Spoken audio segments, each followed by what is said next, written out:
Let's talk about Canada. The very first knockout round of the World Cup is here, guys. No more weird math equations, no juggling multiple games simultaneously, no trying to figure out who are the top 8 of the 12 third place teams. The complexity is gone. It's here. It's win or go home. One off game. The reason we love the World Cup is here, guys. Who's excited for USA? I'm not USA, sorry. We'll get excited for USA on Wednesday. Who's excited for Canada versus South Africa, guys? I'm going to put a poll here in the chat. Who do you think wins today? And then you guys can answer the poll.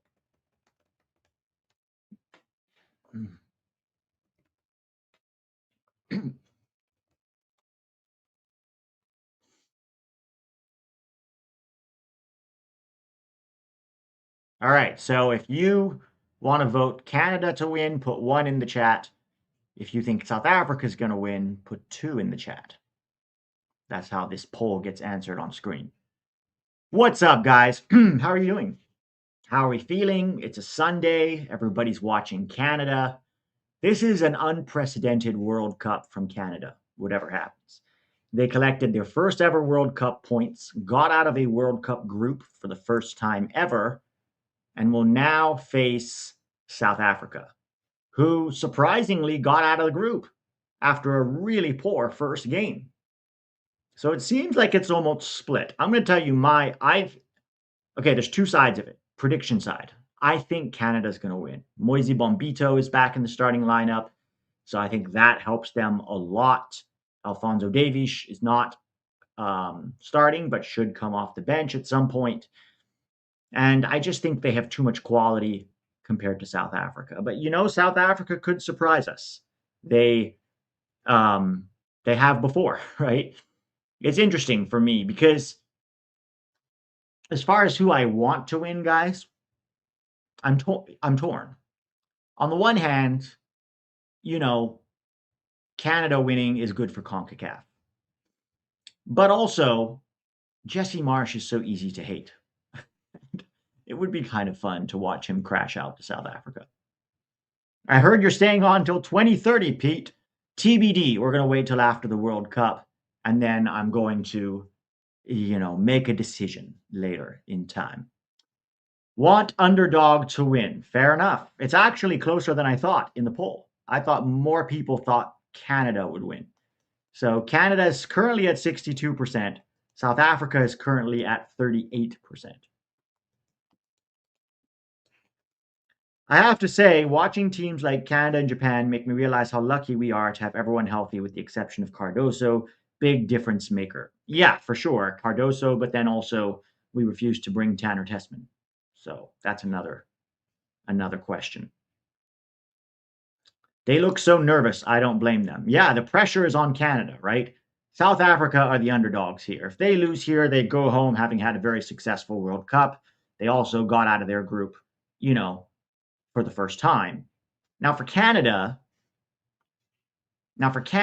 it's the expectation has gone up now, right? It's like no one expected them to necessarily win a group game, but now that you're here and your opponent is South Africa, the pressure is kind of on Canada. Pete's quitting? No, I'm not quitting, guys. It was a Pochettino joke. I am rooting for Jesse Marsch and Canada, says Misael the drummer. Cool. Jonathan Vasquez, when did you join the channel? You and Tack are this generation's straight red card. Don't think about the comparison too much. Straight red card is still around, though. They're still there, still doing content, and they do good work, right? And you got to give them, kudos for their consistency, right? They've been,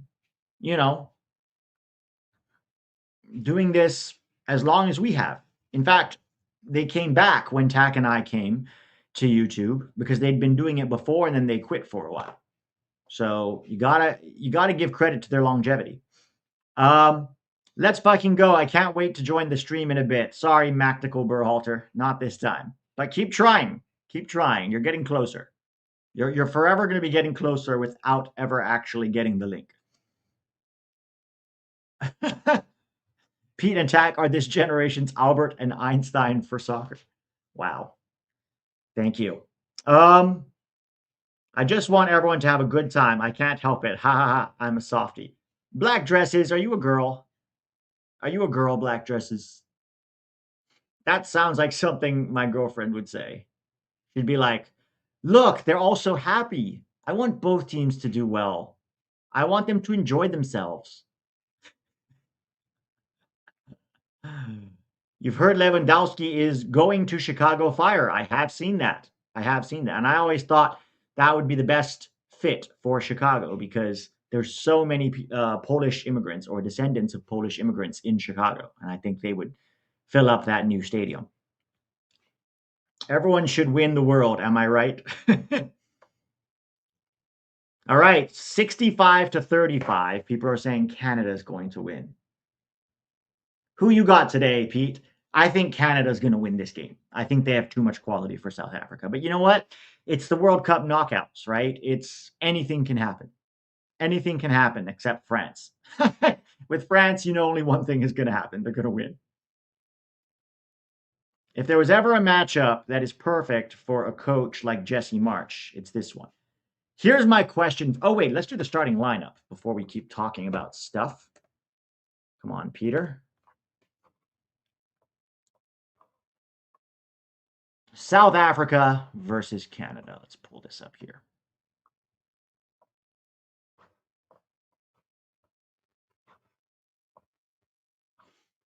Okay, so here's the starting lineup for Canada. Maxime Croupeau in goal, Alistair Johnson at right back, Richie Larea at left back. Their full duo, center back duo in the middle of Moise Bombito and Derek Cornelius are back.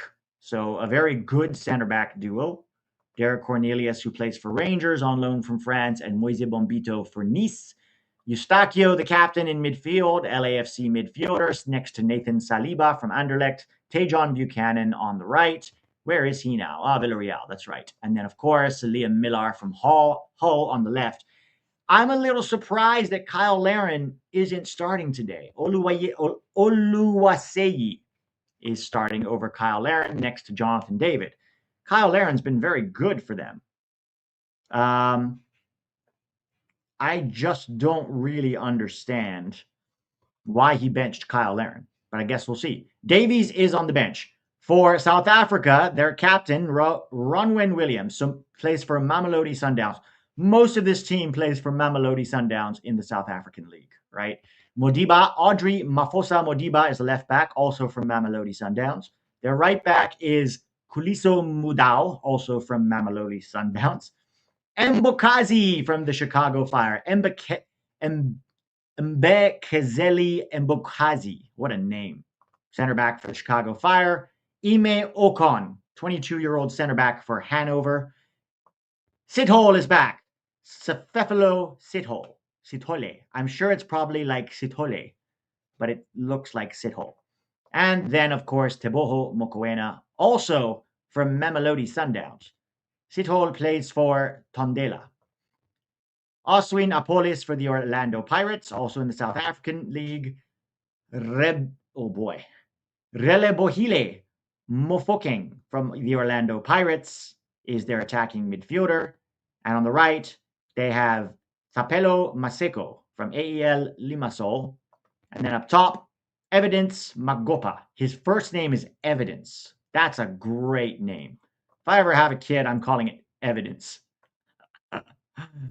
So that's the lineup. As you can see here from the bench, I'm not going to read South Africa's bench, guys, because we know none of these people. Dane St. Clair, Owen Goodman are the keepers for Canada. Alfie Jones, Alphonso Davies, Joel Waterman, Luc de Feureul. He's started for most of the World Cup, but has now been replaced by Moise Bombito. Jonathan Osorio, Matthew Chonier, Ali Ahmed, Cyle Larin, Jacob Schaffelberg, Jaden Nelson, Promise David, and Ismail Kone is not going to be back. He broke his ankle, unfortunately for him. So, Pete, is Canada winning this? I think so. I think oh shit, sorry. I think Canada's winning this, but I could be wrong. You never know. South Africa has surprised us in the past.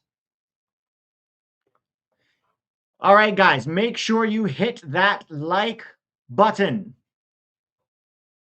if you have not already done so. Let's see. South Africa having a fair bit of the ball right now. Let's go CONCACAF. Time. So I am just behind FOTMOB here. Here's the score. They're at 130. I'm at 112. So I'm about 17 seconds behind the play because of my dang 2 different antennas couldn't get me the proper 2 different antennas couldn't get me the proper channels on TV, unfortunately. Will Tack be joining us this live stream? Let me ask him.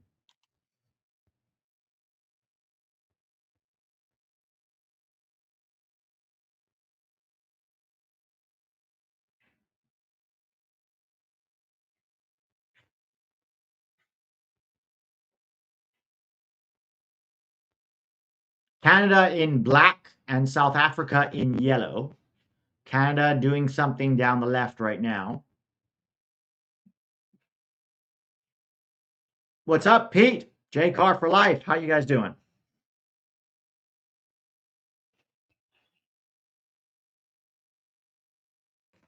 Hey, Pete, do you understand why USSF would make an offer to Poch to continue as coach before the end of the World Cup? Like, if we lose to Bosnia, overall it's been a failure, and I don't want him back. Yeah, look, I agree with you. I'm not a fan of offering a new contract to a coach before the World Cup, especially considering that before this World Cup, Poch had done absolutely nothing to deserve a new contract. Didn't win the Nations League, didn't win the Gold Cup, had some mixed results in friendlies, but nothing that made you go, wow, this guy should definitely be back. Someone's saying, I think you're on your computer mic again. Oh, good call. How about now? How about now? Is that better? Thoughts on Mexico? I think Mexico is going to lose to Ecuador. Do we really think he's going to stay? I doubt it. I doubt he's going to stay, but I honestly have no idea. Like, it's hard to know what's going on in Poch's head, right? We don't know what he's thinking. I will say there's not exactly a ton of jobs out there right now, right? Because there was Milan, but then Amorim got that job, right? Tottenham could have been an interesting one, but they gave it to De Zerbi. So I don't know that there's any jobs, but that doesn't matter, right? Poch could go. There's going to be jobs available sooner rather than later. Once the season starts, teams will underperform, coaches will get fired. There will be jobs available. So I don't think it has much to do with that. If he waits 2, 3, 4 months, there's going to be jobs. Signing a 4-year contract, I'd be surprised, I'll be honest. There's a chance he maybe signs a 2-year contract if we get Copa America, right? There's a chance of that. But I don't know. Poch has mentioned in the past that he likes, club football more and he misses it. So I would be very surprised if he signs another 4-year contract. I'd be very surprised.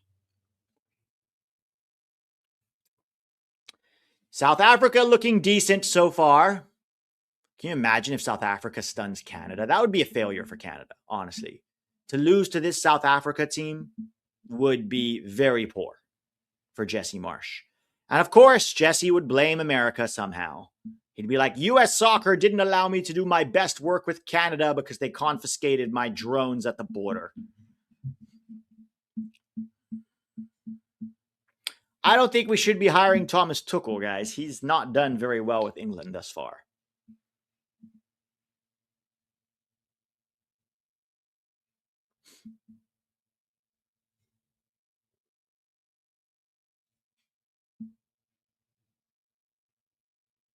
The Bafana Bafana versus, what's Canada's soccer nickname?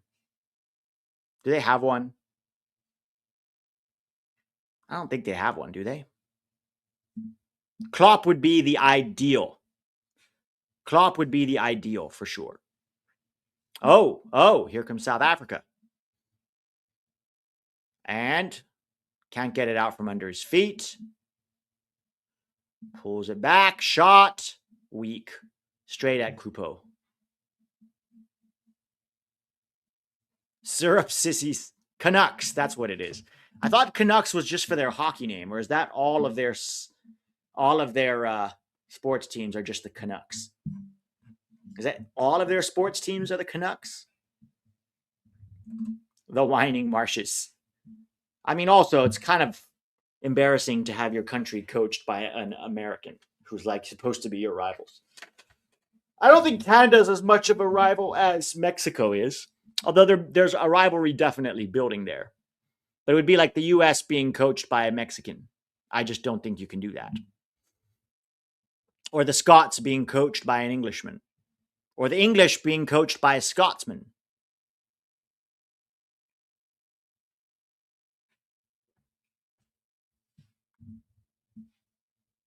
Yeah, they want it to be a rivalry. But the problem, I mean, look, Canada's definitely getting better, and they have the player pool to definitely be competitive in CONCACAF. But you have to win something in CONCACAF, right?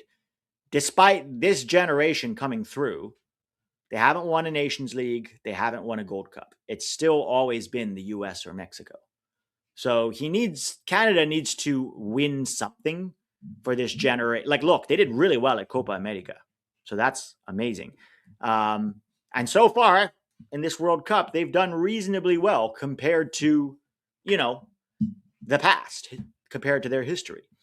But until they win something domestically, they can't really. I know they tried to call themselves Kings of CONCACAF because they topped World Cup qualifying. Bro, please. That's not a trophy.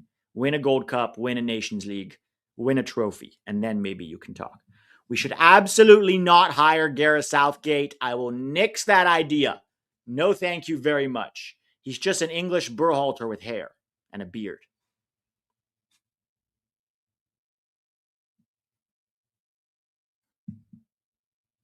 Will the U.S. be in the next Copa America? Potentially. It's in discussions right now. But whether we host or not, I want us to be in Copa America. In fact, my preference is for Brazil to host, and we still participate. And we go down there and we experience playing in South America. This team needs a little more adversity away from home. Because if you're always playing at home, also we need to prepare for the 2030 World Cup, which will be hosted between South America, Morocco, Spain, and Portugal. It's a weird World Cup. But we're going to be playing away. And if we're playing Olympics at home and this World Cup at home, we play Copa America at home and Nations League at home and Gold Cup at home. It's like, God, we've got to win. We've got to go play away. We can't always just be playing at home.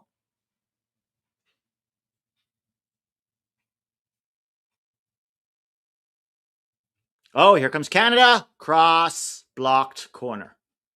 Corner for the Canucks.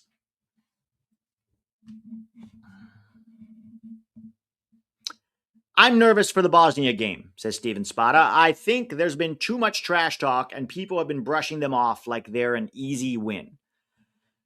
I think it's not an easy win, for sure. And I agree with you. I think the trash talk, though, is very just kind of American culture. Even if you don't have a shot, which we definitely have a shot. In fact, we're the favorites.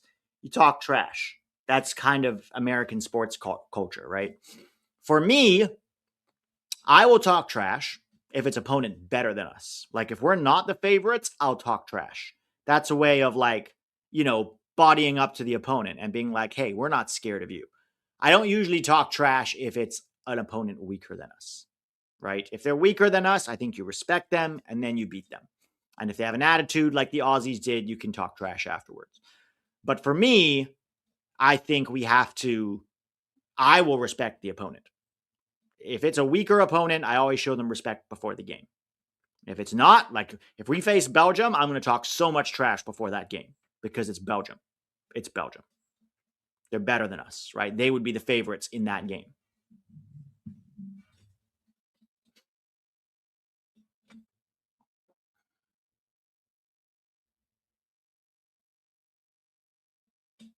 No, but I agree. I think a lot of people are overlooking Bosnia.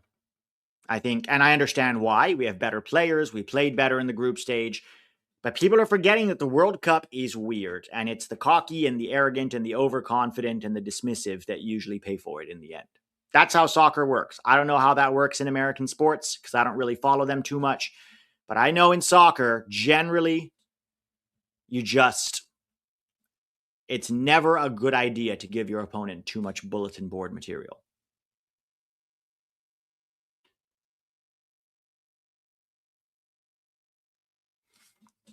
B. DeMarco says, man, I don't know. South Africa doesn't look too bad right now. No, they don't. They're playing reasonably well.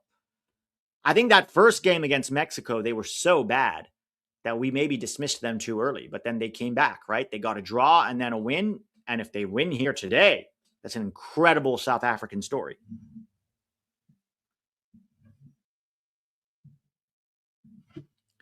Who's playing better? I'd say it's fairly even. South Africa having a little more possession. No one's really created a clear-cut chance just yet.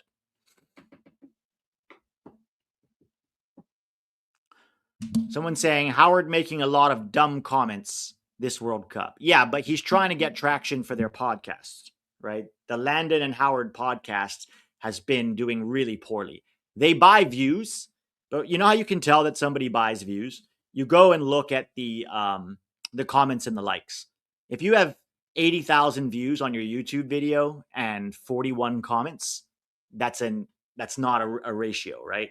Typically, you want the way you know it's like legitimate views is you usually get about 5% of comments compared to views, or maybe even a little bit less, right? So if we have, let's say on 11 Yanks, we get 10,000 views.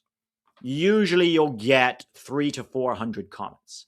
But if you have 80,000 views and you get, 50 comments, then you're clearly buying views. And also what happens is you see that like a day later, 800 people watch that video.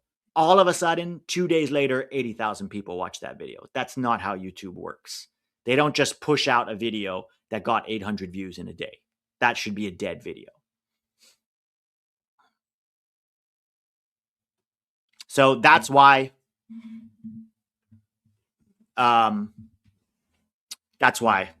they're trying to say crazy stuff in order to get clicks. They're trying to get attention onto their podcast so they don't have to spend money on views anymore.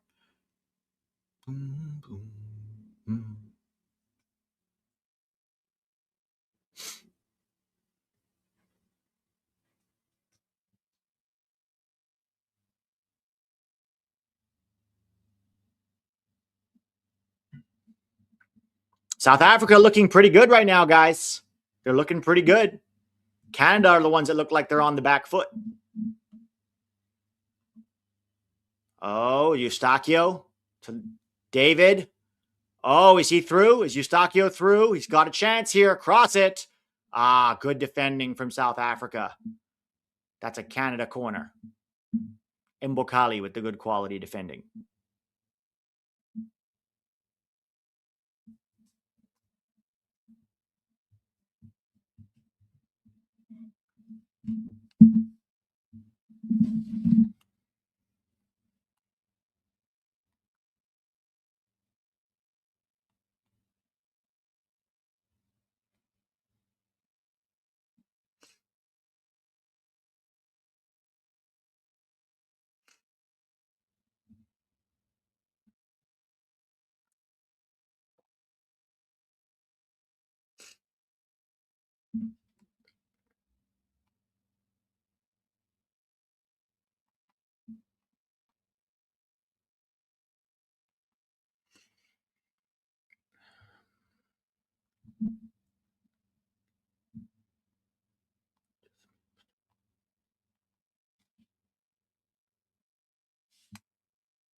Canada into the attack. Oluwaseyi. Oh, Jonathan David barged off the ball. That'll be a goal kick.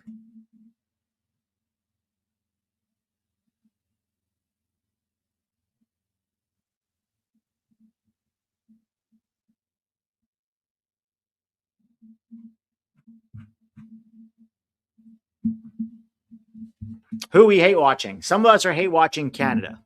I'm kind of hate watching Canada because I just think it would be funny if Jesse Marsch got eliminated and also the rude Canadians would crash out. No, Davies is not starting. Davies is on the bench.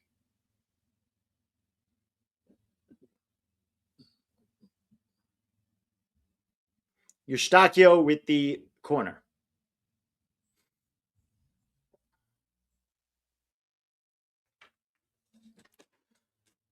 Oh, Jonathan David. How do you miss that? He wasn't even marked in the 6-yard box and his volley went like 5 yards wide. Oh, Jonathan David. Not even close.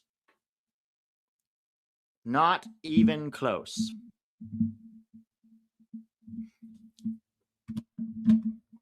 I don't know why they didn't start Cyle Larin. Cyle Larin's been so much better than Jonathan David in the group stage. Rescued their asses twice.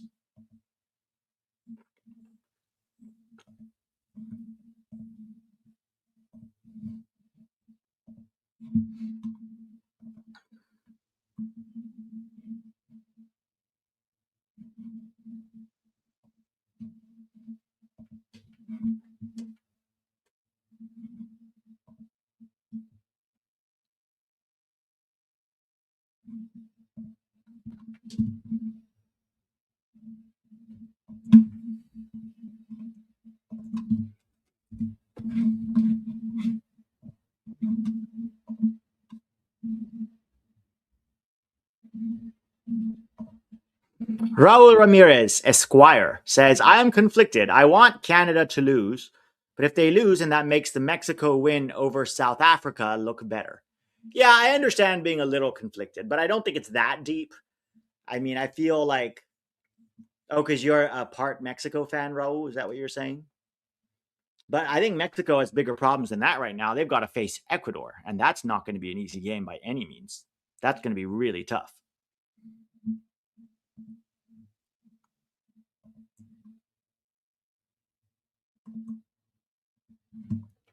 All right, here goes. South Africa's building really well out of the back. They've definitely gotten better as this tournament's gone on.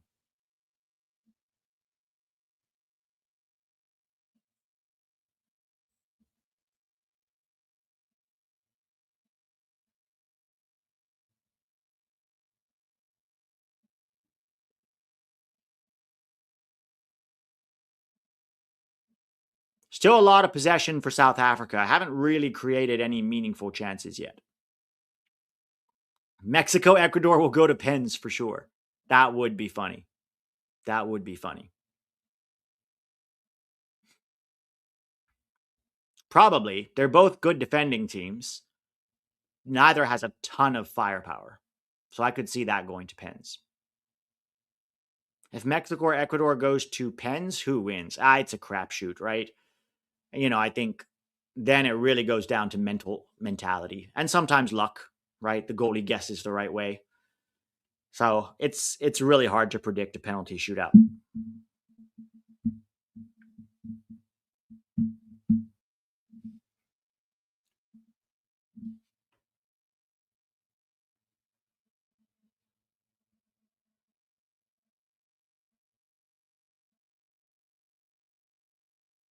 How much of a boost do you think MLS and USL will get from the World Cup?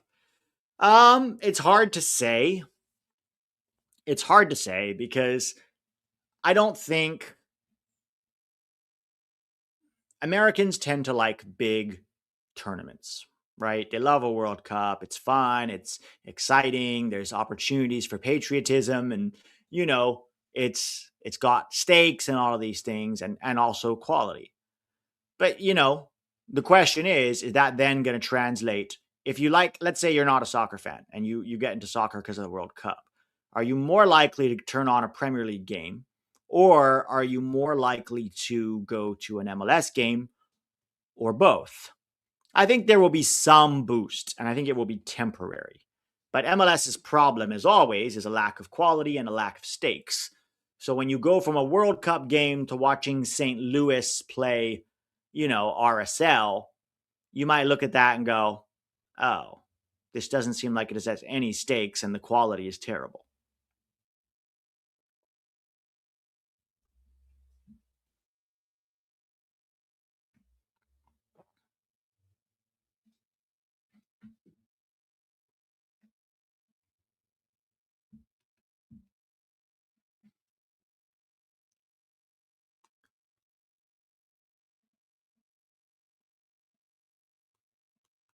How many people do you think will just become USMNT fans instead and follow our player pool as opposed to a fan of a MLS team? That I think is more likely because the US games are the most watched games. The US games are the ones. If the US makes a deep run, I think we will, have an influx of USMNT fans. And then they'll be like, oh, where do these players play? And we'll be like, they're all in Europe. So you can watch them in Europe. All right, Canada with a free kick here. They've had some good set piece opportunities so far. Eustachio, Lofts. Oh my God, how do you miss that? How do you miss that, Derek Cornelius? Unmarked. This defending from South Africa is terrible. Two guys unmarked in the box. Alistair Johnson and Derek Cornelius barely gets a whiff of hair on it, and it bounces safely into the keeper's arms.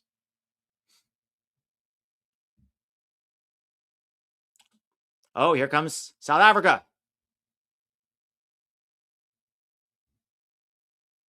Shot blocked. Canada's definitely created more chances, but you can't be wasting those. You cannot be wasting those chances.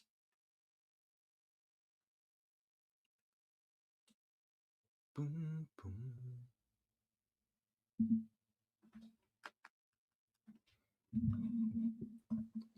Canada's chances here, Tack. Sorry, what? What did you say? Hello? What did you say? What did you say? You're on mute. I'm not. Can everyone hear me? Hello, hello. I still can't hear you. Can they hear me? Oh, wait a minute. No, I can hear you just fine. Sorry. I didn't realize I had my earphones plugged in. Oh. There we go. What did you say before? No, I asked you, what did you say? You said Canada what? Canada's missing chances. Yeah, South Africa's terrible. We talked about this. I don't even know how they made it here.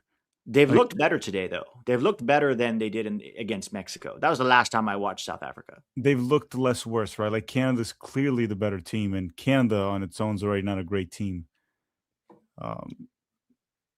I guess they look more competent. The same way Paraguay, right? Paraguay looked more competent against Australia and Turkey. So, yes, than the opening game. Yeah, but Canada has to convert these chances because probably what South Africa wants is to take it to penalty shootouts. Oh, yeah. Yeah. Canada's missed two good chances. Jonathan David, this one from Derek Cornelius, the header just now was wild.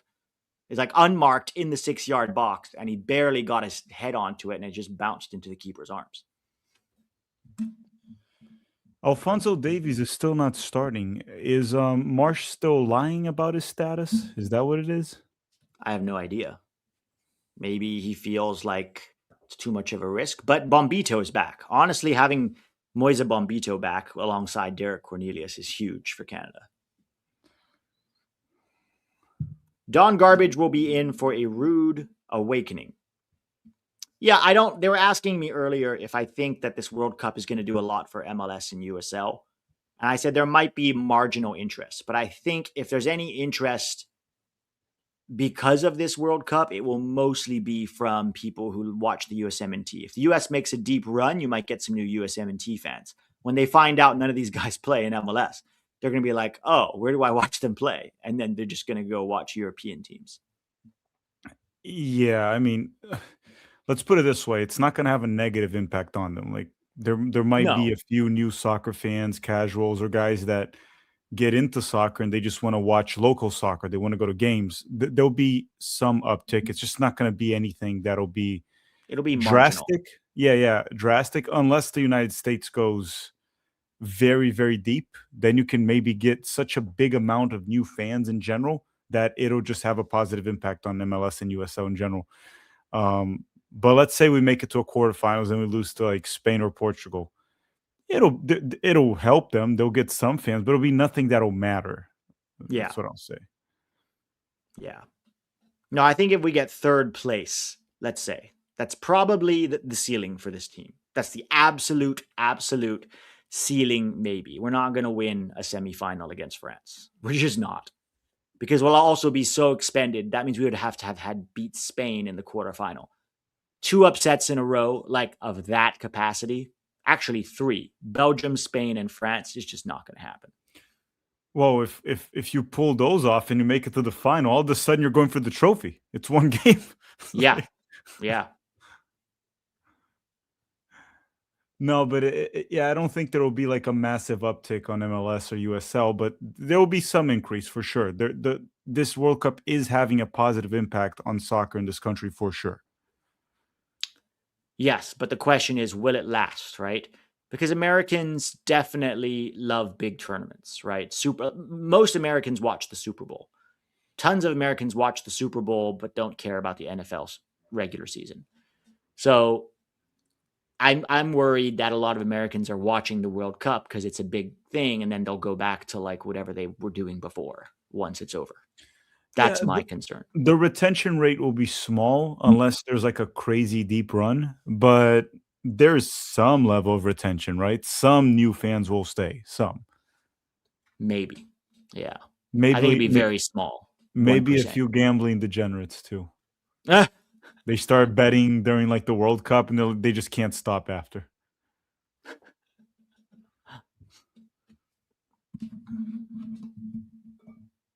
all right. Spicy Jeff is back. I was at the STD clinic yesterday and everyone was talking about the World Cup.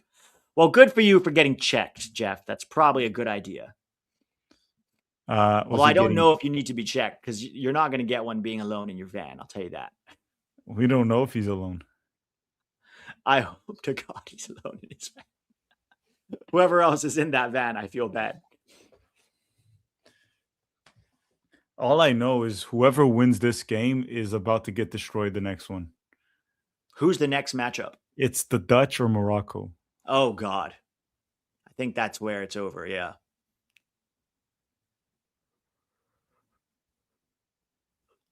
And it's funny, right? Because when I made a video talking about how the US bracket gets progressively tougher, one of the comments was like, duh, dumbass. As you go further into the tournament, you get tougher games. That's not always true. No, That's look not at England. Yes, no, but look at this one here right now. The like Morocco and the Dutch, they're gonna have to play each other right now. That's a tough Yeah. game. The next game Brazil, is Japan. definitely easier when they play Canada or so it's not always the case. Our bracket is literally progressively harder as it goes. Yeah. It goes from Bosnia to like a Belgium, Senegal, which are 2 dark horses, then probably like a Spain that's a contender, then a France that's the absolute best. So not saying we're gonna get there, but I'm just saying they're saying Argentina. Yeah, Argentina, the bracket just stays easy all the way to the It's so semifinals. ridiculous. It's so Actually, ridiculous. quarterfinals is where it starts to get tough for them because they'll play Colombia, and Colombia was way better than Portugal yesterday. Way better. Yeah. Dude, I don't know if they care too, but can I just talk about the Iran situation real quick? The game, not the Sure. politics. The game. I'm not getting into that crap. So yesterday, they were being eliminated till the 93rd minute. Then Algeria scored. So they were going through. And then a minute later, Austria scored. And then everyone started to say it was rigged. Not everyone, but Iran fans and some people from this country saying that it was rigged. And there could have been mistakes there were some VAR calls for the Iran national team that were called back that were weird. But talking about this game specifically, the game definitely wasn't rigged. And the second thing to say about Iran, they're like, were they put in bad conditions to play in the US? Sure, I think we can all agree on that, right? They weren't favorable conditions. They had limitations of where they could or couldn't enter. Sure. But for them to blame all of this on the US when they played 6 World Cups prior, they never got out of the group. It's Also, just didn't Taremi miss a penalty? he missed the penalty. Exactly. The He other missed thing the I will penalty. say about the conditions tack is a lot of teams flew out the same night of their game, right? So, like, if Algeria is based in KC and they play across the country, a lot, including the US, by the way, the US flew out a lot the same night. A lot of teams flew out the same night, which is essentially what Iran was complaining was that they had to leave after the game. A lot of teams did that. Yeah, My and choice. let me add one thing too. When if they want to talk about the US hurting the Iran national team, how about Iran's government hurting the national team? Did anyone look up why Azmoun, one of their best players, didn't go? Because he had an act of political disloyalty to the Iranian government. So when we talk about that, it's very easy to just say, oh, the US was doing this and that. But again, one of their best players didn't go because apparently he was disloyal to their government, whatever that means, right? Yeah. For their so they got eliminated. They're like only team to get undefeated. It's like, guys, you also didn't win a game. Like Yeah. you didn't win a single game, right? No, now you're just complaining about the rules of the game, which are you have to get so many points to go through. I don't know. It's like it's crazy. But I it sucks for Iran that they're gone, but I don't think they deserve to go through regardless.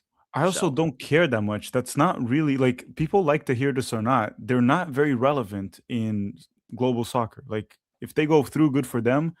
They never got out of the group stage in the history of World Cup. So I'm sorry, not very relevant, guys. It's kind of like Canada getting grouped in 2022. No one cares. Okay, it's pretty yeah, much the same thing. It's like I if think you US don't like fans the shouldn't result, vote. it's rigged. Yep. I Yeah, don't know and if they this said it was rigged, but there I definitely have a they have a right to have some complaints for no, sure. not the players, but in my Instagram when I talked about them getting eliminated, yes, there's like probably 100 comments saying it was rigged. Oh, yeah. I mean, fans are going to say what fans are going to say.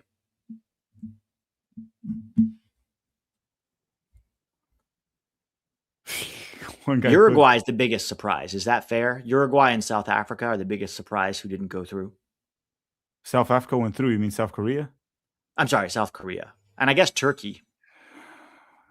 But Turkey Yeah. also, it had been 20 years, 24 years since they'd gone to a World Cup. It wasn't that big of a surprise. Well, and they also never like I know they made it to the semis in that World Cup, but that was a fluke World Cup because they never did anything after. Yeah. No, Um, I think South Korea was a surprise, but not as much as Uruguay. I mean, Uruguay was in a group with Saudi Arabia Cape and Verde, Jordan. Cape Verde. Cape Verde, that's right.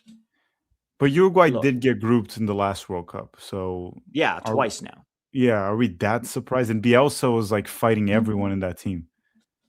Dude, He's he needs to benched retire. Rochet right before the World Cup, and he put Muslera. Muslera was at fault Was for all almost every goal they conceded.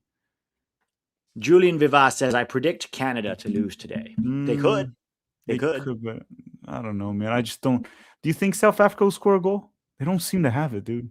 They don't look like they're going to create much, but it could go to penalties.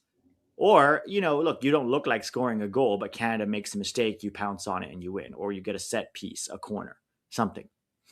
Yeah, I just don't see them holding a clean sheet. I think it's gonna be like if Canada can get a goal soon, it's probably gonna be like 2-0. Like there's no quality on the South African team. There's no Yeah. quality. No, they've looked better to. Oh, shit. Bad giveaway from South Africa. Like Canada are not taking advantage of these opportunities. Well, they look. You're saying they look better just because they look like semi-competent. This is hilarious from Raul. We are so overrating France. If they didn't have Mbappe, Olise, Dembele, Doué, Cherki, Barcola, and two world-class center backs, we are right there with them. No, they're still To be better. honest, we're not. No, Even then, we're still not. Oh, here comes South Africa. because then who plays after? It's gonna be like experienced Conte, Turan, right? Turan from Inter Yeah, Milan. Like, no, guys. If you remove all those players, they're still better. they're still better than us. That sounds like something Landon would say, right? Remember Agyemang? If Mhm. Agyemang could score better, he would be playing for Barcelona. If he had a cleaner first touch and could score more, he'd be at Barcelona.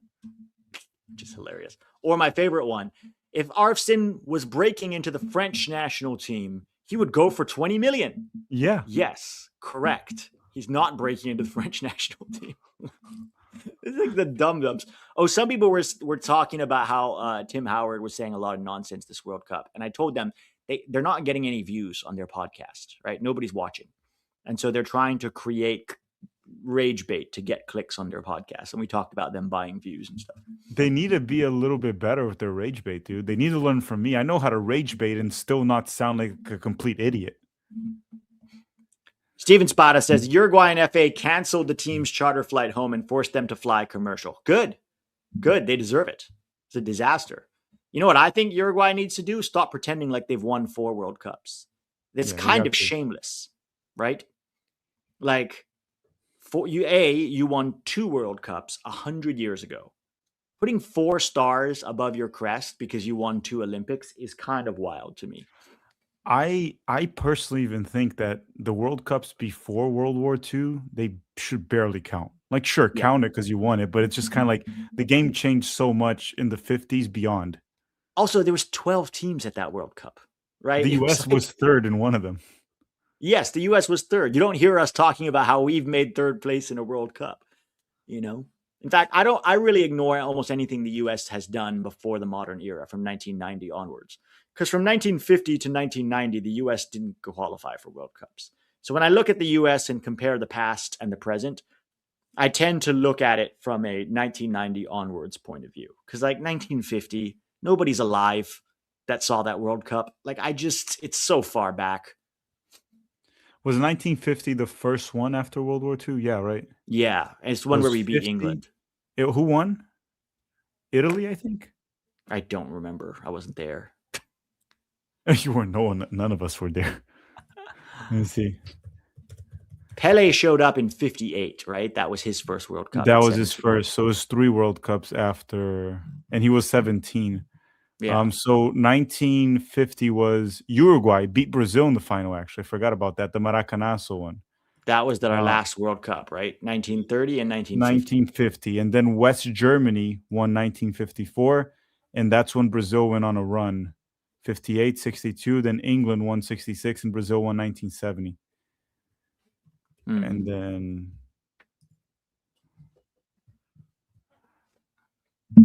so I guess one of Uruguay's trophies was post World War II. We can count it, 1950. It's probably when it started to become professional slowly. No, I have no problem with them counting their 2 World Cups as stars over their crest. For me, it becomes a little weird when you're now trying to, some 1920s Olympics are in there and you're trying to put that on your crest like that. Because if that's the case, Mexico's a world champion too. Yeah. It just, to me, it speaks like, guys, you also got grouped these last 2 World Cups. I think Colombia has taken Uruguay's place as the third team in South America because it was always kind of Brazil, Argentina, and then Uruguay were just below that level, right? But they were like tough to play. And now it feels like that's Colombia. Yeah, in terms of talent, for sure. Colombia's look good in the World Cup too. They won 2 games. They should have beat Portugal. That offside was bullshit, dude. Honestly, that's not why the rule was created. The guy was like a toenail, right? I know it's the rule. This is my question. I was arguing with Felipe Cardenas about this today. Where do you draw the line then?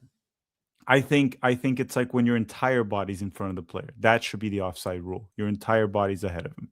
Okay, so what if your entire body is in front of the player, but you have a smidgen of a pinky that's in line with the player? And they go, because your entire body is ahead of the player, was not ahead of the player, it doesn't count. Then that's what people will complain about. They'll go, that's fine. That was bullshit. But that's fine because you need rules that favor the forwards. It's easier to defend in soccer. You need those rules. So you're in favor of a clear line, though. Yes. See, that I don't mind. I don't mind someone having an argument saying this should be the line. No, I'm just saying that the reason the offside rule is created is so a player doesn't just sit in front of the goal, right, and just cherry pick all game. So if you are in the same line as a player, but I think you still need to give an advantage to the forward. So if he has his entire body in front of the defender, you're cherry picking technically. So again, you're offside. Now, if he has one step back, it's to me, it applies the same as the goalkeeper rule on penalty kicks. As long as he has 1 foot on the line, it's okay. So that's how I think they should go about it. That's fine, but you're arguing for a clear position. Some people are saying that toe thing was bullshit. So then I go, so where would you like the line to be drawn? And Felipe Cardenas, who's MSM, says to me, I think there should be some sort of leniency in certain specific situations. And I'm No, like, no, you you can't can't do do that. that. No, they Because have to. then it becomes very subjective and there's room for all kinds of problems. And then he goes, there are already problems. And I'm like, okay, so give me your answer for where you want the line drawn. I'm fine with people being like, I think the line should be drawn here. When people don't have an answer and they just say that was bullshit, that's where I question them because I'm like, No, but then he's just being an idiot. You need to have a clear. I hate the soccer rules that are open for interpretation, like the handball rule. To yes, me, you the need clear handball should be rules. the to me the handball should be it hit your hand whether it was an accident or not hand because it's just easier that way, right? There's Right. no more interpretation. Oh, I got unlucky. My hand was here and to hit it. Doesn't matter, dude. Part of the game. That's the rule. Okay, Yeah. cut your arm off. I don't know what you do. Put your arm, shove it up your ass. I don't know what you're gonna do, but that is the rule. I don't like it when it's anything for interpretation. Now, obviously, fouls are always going to be for interpretation, right? Was it too violent, less violent? Like, was there clear intention? Sure, but everything you can reduce that, I would rather go that route. Yeah, I agree. I think the less subjectivity, the better. Right. And that's where I think anyone saying that was a bullshit call, but then not wanting to give where they think the line should be drawn is not making any sense. Yeah, just Yes, to the make it US, clear, I was just gonna say to that one, I don't think it was a bullshit call. It was the right call.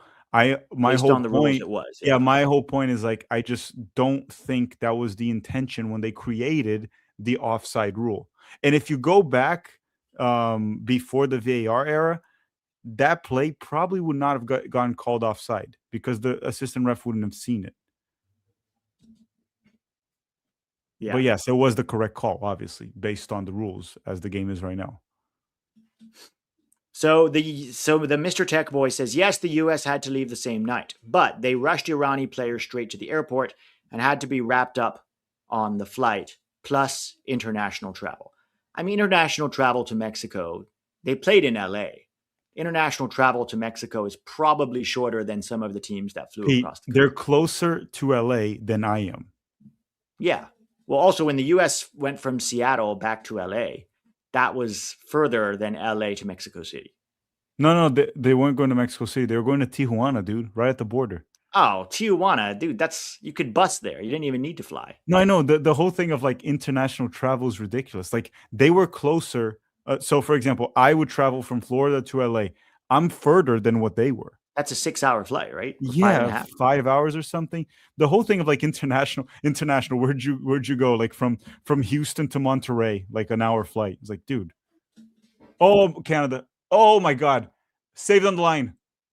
Oh my God, Canada. Canada's not taking advantage of these opportunities. Yeah, look, I don't think we treated Iran fairly as a country, for sure. But I do think some of that stuff is also just looking for excuses. That's a great save by the twice. Dang. Canada may regret these chances. Well, and Pete, it goes back to what I was saying about Iran. Like, if this was a team that's like consistently getting out of the group stage, then they come here, these conditions are imposed, and they don't get out, they can complain about it. But even when they had great conditions in Qatar, which is even close to Iran, they still got grouped. Okay, so I just don't understand this, like this idea that they Yeah, would they have. got grouped pretty much playing at home. Yes, they always get grouped, so I don't understand. Like, what was if the conditions were favorable, Iran was going to make a deep run in this World Cup? Let's cut the crap. Yeah. Freeman can beat Upamecano 1v1. I think he can sometimes, but if it's a foot race between the two, I don't always expect it. Alex Freeman is fast, but I don't think he's Upamecano fast. I Steven mean, says the game isn't won by podcasters or what dumb LA reporter said. Bosnia is trying to pull off Australia, but the USMNT will maintain composure and win. No, that's true. I think the US will win too. What matters is the composure of the players. But you also don't want to give bulletin board material to your opponents. You just don't. but the LA reporter, if you go watch her other reports, like by the way, I think that's a penalty for Canada. Um, Oh, yeah, that's got to yeah, be. she did like also like a little thing with Turkey. She was making jokes. She was trying like I honestly what she did like Tim Howard's comments are way worse. Hers, she was just being silly. I just don't understand. I get the joke, and she has to be professional because it's mainstream media. I just think there was a big overreaction. People should be far more pissed off at Tim Howard. Oh, that's a pen. Clear That penalty. has to be a penalty. I just saw it up close. It's a penalty kick. Yeah, he got his foot in front of him. He tripped Larin. He sticks his foot in front of him. Yeah, that's a penalty, guys. I'm still waiting on the call because I have it on mute, so I don't know what they're saying. But it doesn't look like it looks like he's going to go to the VAR. He has to at least go to VAR for it. He caught his foot. He caught his foot as he was kicking the ball. To me, that's a penalty. No penalty. No penalty? No, they're playing. Why? I would love to hear the explanation of that. Yeah, I'd have to see that again, but it looked like a penalty to me. He didn't get the ball, guys. He didn't get no the ball. Penalty.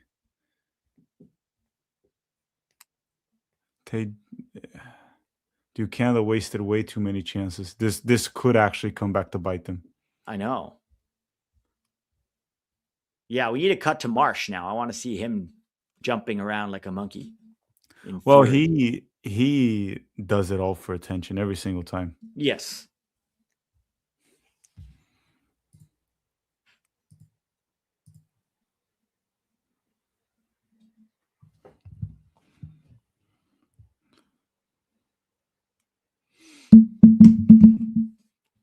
Guys, make sure you hit the like button if you're here in the chat. And don't forget to vote on the poll. I'm going to end the poll just as the second half starts. So you can vote on the poll with either 1 or 2. Steven Spada says, I mean, people commute daily from Tijuana to San Diego. Daily. Iran was making a trip like once a week to LA. Heck, even I used to commute from SD to LA. Yeah, I mean, I think making it about the travel, from a moral point of view, it's weird to make Iran do that, right? We shouldn't have made them do that. It's the wrong thing to do. In terms of how much it actually affected them, they probably had one of the shortest travel schedules of any team at the World Cup. So, no, dude, it's excuses. And once again, they never got out of the group, even under favorable conditions. So someone's asking, what is the poll? The poll is right there on the screen. It says, who wins today? 1, Canada, 2, South Africa. You type 1 or 2 in the chat. Can you guys not can you see the poll? I can see it on the side of the screen. Yeah, it's in the corner of the screen. Do you guys not see it? Some people are asking where it is. It literally says, who wins today? Type 1 or 2 in the chat. 1 is Canada, 2 is South Africa. Definitely Canada have been the better team in this first half, but they've wasted chances, and that may come back to bite them. Yeah, you can't in the knockout rounds. Like, for example, against Bosnia, that's my fear. We dominate the first half and it ends 0-0. The longer they drag the 0-0, the worse it is for us. Yep. All right, I'm going to run to the restroom real quick, Tech. Okay. So people are voting just with numbers there.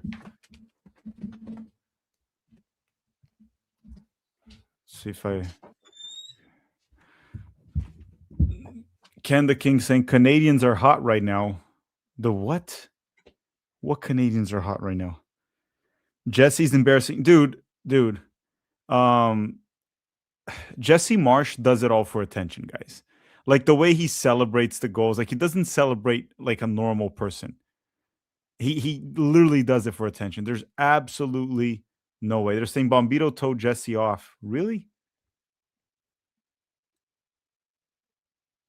Oh, Bombito had to escort Jesse off the field. I didn't see it. I wasn't looking on screen here. I didn't see it happen at all. But the thing with Canada is in the knockout rounds, even when you're playing a team like South Africa, they're just not a good team. Okay, South Africa just isn't a good team. You cannot be this wasteful. You just can't be this wasteful. And they've been extremely wasteful. I mean, I'm looking here. Their XG is only 1, so that means they should. Well, that's actually pretty high. Canada had 8 shots, 4 shots on target, 3 big chances missed. Unbelievable. They should be up like 2-0. It's unreal. There's this guy in the chat, Tack, that keeps imitating your name, gets your logo, and he calls himself Mactical Tanager, and he keeps sending super chats begging me to send him the link, hoping that I'm going to do it. Oh, so you can fall. He keeps trying. He keeps sending so much money trying to get me to fall for this prank.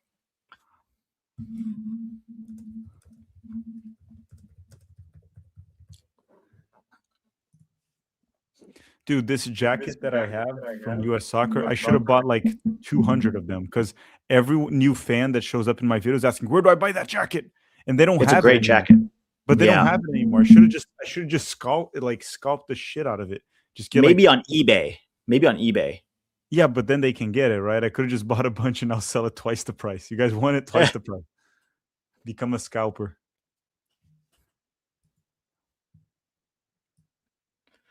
All right, so the poll's pretty even here. We have Canada at 53%, South Africa at 47%, guys. I'm gonna remove the poll when the second half starts. So if you want to vote, you have about another 10 minutes to vote. Pete, I don't know if this is fake news, but they're saying that Neymar will start for Brazil tomorrow against Japan, which to me is insane if they do that. Because he hasn't played particularly well, right? Also, who would they bench? Ryan? No. He in the past like month, because he was injured, he's played like 20 minutes. Yeah, that would be wild to start him against Japan. Yes, he needs to come off the bench. And if Brazil's winning, you can still bring him because he can hold the ball up top. And if you need a goal, you bring him too. But I just don't understand. I think this probably is just like fake news because it's the type of news that if you report or you break that news, you get a lot of clicks, right? Neymar's starting, so I don't think it's going to happen. And if he doesn't start, there's no consequences, right? No one's going to call you out for fake news. No. Ancelotti changed the last minute. They're going to say that. Okay, Edgar Castillo. You guys see the ESPN FC Brits defending Poch rotations versus Turkey and stating it's embarrassing that Poch has to even explain himself to USMNT media. So first of all, he was 100% right to rotate. Did anybody have a problem with him rotating? I didn't. I'm very happy that he rotated. I think people were mad about the result of the game and the way the team played so poorly, and they were asking Poch about that. And Poch got a little bit defensive. To be honest, Poch is very defensive with the USMNT media. Sometimes fairly, because they're not great, and sometimes unfairly. But I have to say, they treat him with kid gloves. Nobody really criticizes Poch that much compared to any other country in the world. So sometimes I think he's being a little oversensitive. But I think the more pressure on the coach is better, right? In fact, the media has been very positive about this World Cup. I don't know why Poch is getting sensitive about it. But yeah, I think he should have to explain himself to the media. Every coach in the world has to explain themselves, especially after a loss, right? And I don't think people were questioning the rotating. They were questioning the performance, right? So I don't know. I don't really watch the Brits on ESPN FC. Craig Burley is a Scottish blowhard, and he's just always angry at everyone, including Scotland. He's angry at everybody. So I don't really take anything he says too seriously. Okay. Can we bring back South Korea? Match is an eyesore. South Korea didn't deserve to go through. You get 3 points, you don't deserve to go through. Right? Well, they lost to South Africa. Yeah, they lost. So that's on them. Tab Ramos and Marcelo Balboa were freaking out. What were they freaking out about? The rotations? Here's the thing. I don't think anybody was freaking out about the rotations before the game, right? Most people were like, this is the right move. Then once you lose, it's easy to blame the rotations. But for me, the rotations was fine. What made me unhappy was how poorly the backups performed against Turkey, right? Guys that we thought would do reasonably well, like Tim Weah or Gio Reyna. They didn't perform well at all. Mark McKenzie, Miles Robinson, we all knew was going to be shit, right? So I think it's okay to question the performances of some of the players in that game. They were pretty bad. Even Sebastian Berhalter, I know he got the goal and his set pieces were good, but I showed this on my Patreon on the breakdown, guys. Sebastian Berhalter being asked to defend the back line and help in the build out, it's a disaster, guys. It's Turkey. That's the worst team in the group, and he didn't look good. He also didn't look good against Australia. So our depth in that double pivot position is still a big problem because we refuse to bring Tanner Tessman or Aiden Morris.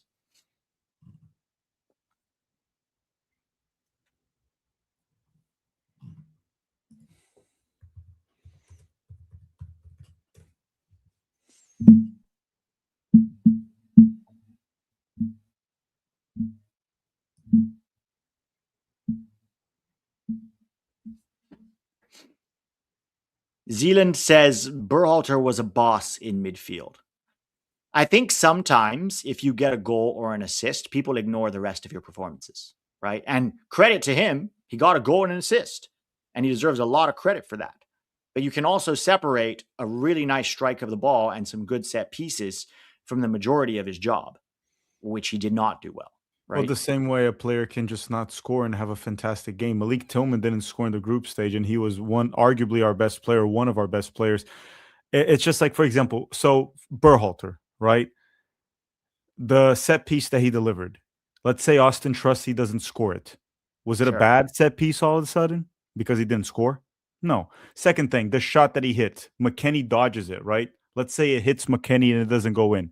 All of a sudden, he had a terrible game because of two little things, or a No. good game or a bad game. It doesn't change. Anyone that watched the game trying to actually analyze the game, you'll see he cannot play that role as a ball winning midfielder. Now, sure, if you want to just go towards the route of foot mob ratings of, oh, he got to go and assist, so he was tremendous. Credit to him for getting that, but besides that, he didn't do his job. Yeah. And if we're gonna go just guys that are good on set pieces, what we talked about, then England should consider David Beckham because he can just take set pieces. Yeah. Someone saying, I think Berhalter has a future with this team if we play him more as an 8. I disagree. So even as an 8, you have to have a very good passing range. And even an 8 also has to defend. And Berhalter doesn't have that. When the game gets compressed with time and space, he just struggles. He does. And Mehmeti will surpass him soon, dude. Very soon. yeah, Mehmeti is already, to me, he's already a better passer than Berhalter. Hopefully Johnny gets back. Hopefully Tessman gets back. Hopefully Busio actually goes to the in the Serie A now, performs to a level where like, oh my god, he's developed so much. It gets an opportunity. Dude, Busio, I know people forgot about him because he was in the second division. He is far more technical and has better passing range than Berhalter. And definitely Roldan. Yes. Dude, I don't Yes. think Roldan's going to play in this second consecutive World Cup that he goes to. But dude, can you imagine if he wasn't injured? I think Poch would have benched McKennie and started Roldan. That Turkey game could have been a blowout if Roldan had started. It could have been a blowout. They're saying All Busio's right. so small. Yeah, but Berhalter was getting bodied on against Australia and against Turkey. He was getting bodied, especially the Australia game. Yeah, he was. I don't know that Busio has a very high ceiling, to be honest. I think we have better prospects that are actually coming through the pipeline. And look, I think Berhalter could probably be fine in CONCACAF. Like, if you want to take Berhalter to a Gold Cup as one of the more experienced players with some young, talented players, I don't really have a problem with that. But if you're talking about a Copa America or a World Cup, I don't think Berhalter's at that level. LA reporter. Musa. I was going to say Who? Musa, Pete. Maybe Musa comes back to life in the next 4 years, hopefully. I hope so, man. I hope so. Well, think about it. Even if we don't develop any other double pivot midfielders in the next 4 years, you still have Tyler Adams, Johnny Cardoso, Tanner Tessman, and potentially Yunus Musa. To me, those are our 4 best central midfielders. After that, it's Aiden Morris, Sebastian Berhalter are like 5 and 6 right now. Maybe Busio, 7, right? Roldan isn't even in the top 10. I would rather have Jack McGlynn there than Christian Roldan. I'm sorry, he shouldn't even be there. Just make him an assistant coach if you think he's such a great dude. LA reporter shouldn't apologize. We are smoking those bums. Wait, Your just ceiling. one thing too. Sebastian Berhalter, someone put, I didn't know this. He's 25 already? Yeah, he's not a young player, dude. Dude, he's 25. He's in his prime. He's not a prospect. This is He's it. not a prospect at all. He's entering his prime. And look, he's supposed to be going to the championship this summer, which is actually good for him because he'll play. The quality of play is higher than MLS, not by a lot, but it is a little bit better. But more than anything, he'll learn to play under pressure. It's crazy how I'm looking here now because I didn't know he was 25. How in U.S. soccer in America, everything just goes through like Sebastian Berhalter essentially played his youth career in the teams his dad was coaching. He was in Hammarby in Sweden, where Berhalter was coaching. Then he was with the Columbus Crew from 2014 to 2019, which Berhalter was coaching, what, 2016 to 18 or He was 15 to. there 13 to 18, yeah. Oh, so he was there already. Yeah. So the whole time he was there. So Berhalter was there. It's crazy, crazy, crazy, crazy how US soccer works, dude. And And then again, when he went to a team that his dad wasn't in charge, he got cut at yeah, I Austin. mean, he's obviously good enough to be a professional player in MLS. I'm not even questioning that. But it's just crazy how a guy that has no business being with the national team is. And it's just how US soccer works, right? Not everything in US soccer is merit based. It's crazy. Yeah. So Jacob says, would your ceiling for us change if Banks, Tessman, and Johnny healthy replaced Miles, Berhalter, and Roldan? Maybe, right? Like, here's the problem. It's a game of margins. If you're playing Spain versus France, I would so much rather have Johnny sitting next to Tyler Adams, right? Because if you're talking about the build out, that definitely helps. Now we're using Tillman there. It's not the best position for Tillman, but he's doing a really good job. But what that would give us more than anything is depth. What if one of our guys goes down injured? What if Adams gets injured, right? What if Adams gets a red card against Bosnia? And then who are we going to start in the round of 16, right? So it is a problem when you don't have enough depth. We saw this against Turkey. Outside of our starting 11, is there any player that you feel comfortable with in the starting lineup? Maybe Austin Trusty. No, That's it. Trusty, I think I'll be comfortable. Maybe he'll shit the bed, but I'll be comfortable with Trusty. I actually want to give Weah another chance off the bench. Like, I think Weah playing with the first team is not going to look like that, even though he was really bad. I think Pepe, despite the terrible games, another player that I wouldn't hate, even though Balogun's a much better player. But I'm just saying, if Balogun's out for whatever reason, I wouldn't be nervous if Pepe started. Outside of that, no, no one else. Gio has not made a case for himself. Brendan Aronson looked exactly like Brendan Aronson. Zendejas, man, I don't know. It's just, he looks like he can't keep up with the pace of the game. He just doesn't. So He's just yeah, happy to be there. yeah, he's kind of happy to be there. It's not so much that the ceiling would change if we get an injury. Look, if we get lucky enough to not get an injury, but then there's the other problem, okay? By the time you get to a quarterfinal, the team's played a lot of games in quick succession. Players are exhausted. You have to rotate. You have a higher chance of injuries. That's where your depth starts to matter, right? And right now, our depth, because of the way this roster was constructed and Johnny's injury, our depth is questionable in many different positions. But to be fair, at least till the round of 16, we should be close to 100% because these guys rested a lot for this Bosnia game. Yes. And then they'll have a few days. Like if we beat Bosnia for the round of 16, they should still be fresh. It's the quarterfinals that we're going to start to feel it if we make it there, of course. FOTMob gave Miles a 6.6. Anyone using them is dumb. Yeah, look, FOTMob is good for checking scores and doing live watch-alongs, but you can't take their ratings seriously. They overweight a goal or an assist. They overweight things like winning duels. No, and Pete, FootMob, they need a criteria, right? So they use their own criteria there to rate the players, of passing, ground duels won. They have their own like standards, right? But no, like you shouldn't look at the FootMob rating and just go whether or not and determine using that whether or not a player played well. Yeah. Edgar Castillo. Poch saw McKennie video of him at the Seattle bars and forced him to play at 85 to sweat it off. He's joking, guys. We don't want to start spreading fake news here. No, I think McKennie is a very fit video, player. yeah, of him and. Oh, there was a video? Yeah, I don't know where, but they were out like in a. I don't know if it was super late. It was a bar. They were just like dancing, talking. They were. Captain Pulisic posted it. Damn. During the World Cup? I think so. I don't know. I don't love that. So Misael the drummer is saying, why did you guys vouch for Aronson over Luna when you knew he couldn't perform? Listen, we know who Aronson is. Aronson is going to go out there and he's going to work hard, but he's not a creative force in this team. Diego Luna is worse than Aronson.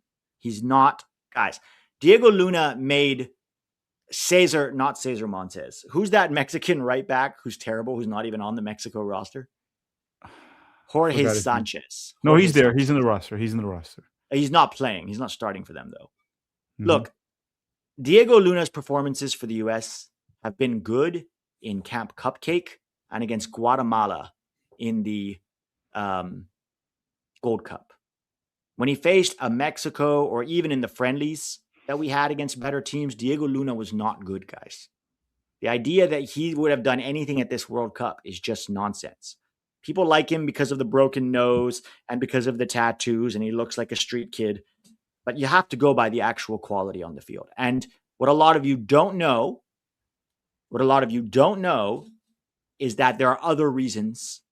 And if you think Giovanni Reyna should not have gone to the World Cup because of whatever, being a bad influence or not trying hard enough in training, there are also other reasons why Luna did not go to the World Cup.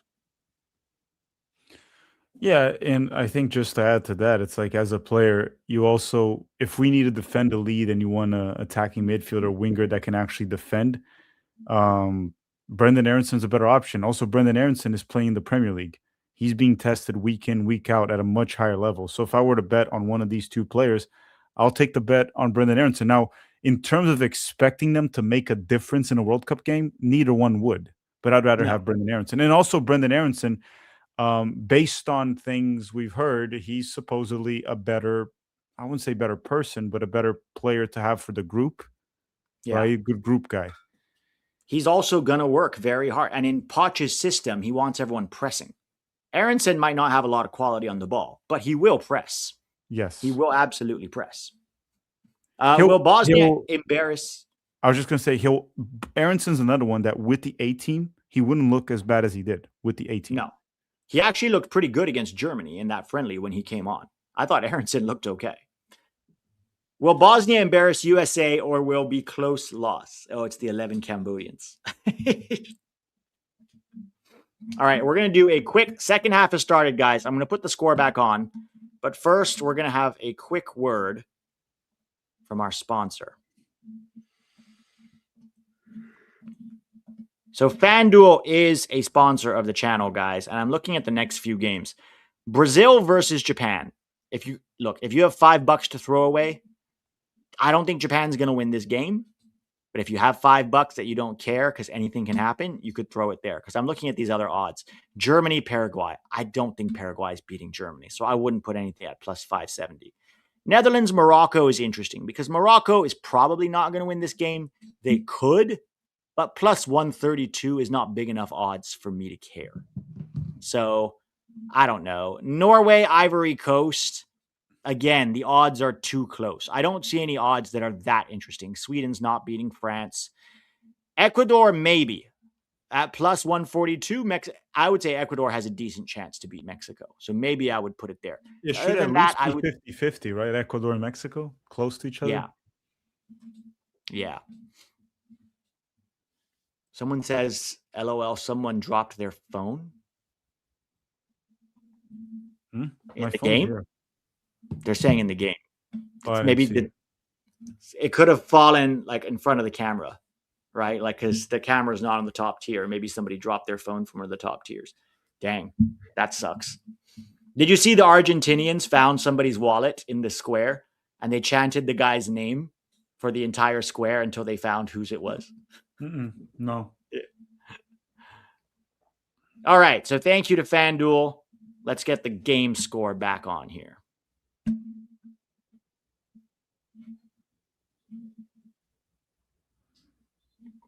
All right, South Africa versus Canada. We're in the second half. So if it is a draw, right, we're in the knockouts. If this draw holds, there will be 30 minutes of extra time. And if there's still no clear winner, this will go to penalties, guys. This is going to be very interesting if it does. South Africa have not looked like scoring. Canada have created chances but can't finish them.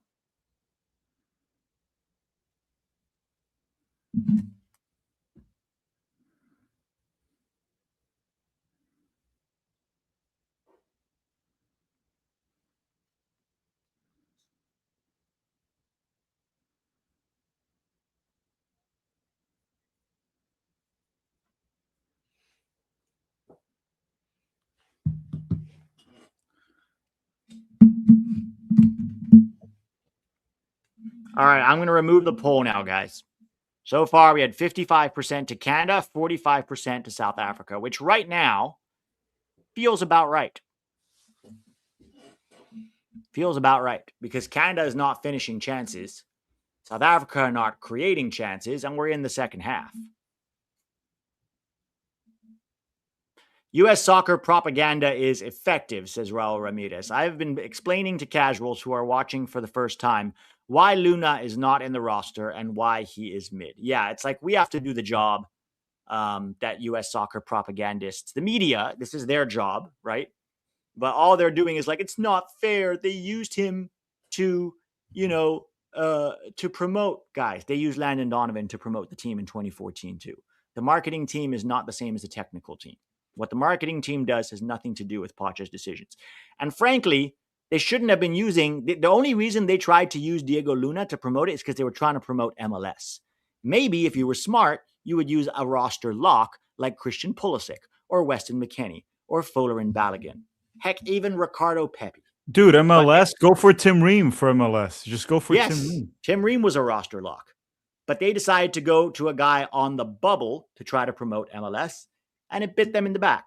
And that's their fault. But good work, Raul, with educating people. We all have to do that. Did you see Luna kind of whining about it? He's like, yeah, it was kind of weird. He's threatening to make a one-time switch to Mexico. No. But the funny thing was like, because there's the whole marketing with me and all that. Yeah, it's kind of weird. It's like, yeah, dude, like nothing to do with the team, the marketing team. Yeah. Also, it kind of destroys your reputation as this like guy who wants to fight for the U.S. on the field if you don't go to one World Cup and then start talking about switching to Mexico. It's like, bro. Someone asked, can you specify what you heard about Diego Luna? No, we can't specify because they're just rumors. So I don't want to put out a rumor of something that could be fake. So that's well, it's from a very good source, but I can't say it because unless I have proof, then Yeah, it wouldn't be fair to the player unless we were 100% certain. Which the source is great, but we don't know. So as far as we know, with Pochettino, based on what Pochettino has said so far, it was entirely just a soccer decision. But Pochettino said even in the March camp that he struggled in the new formation with the back three. Yeah.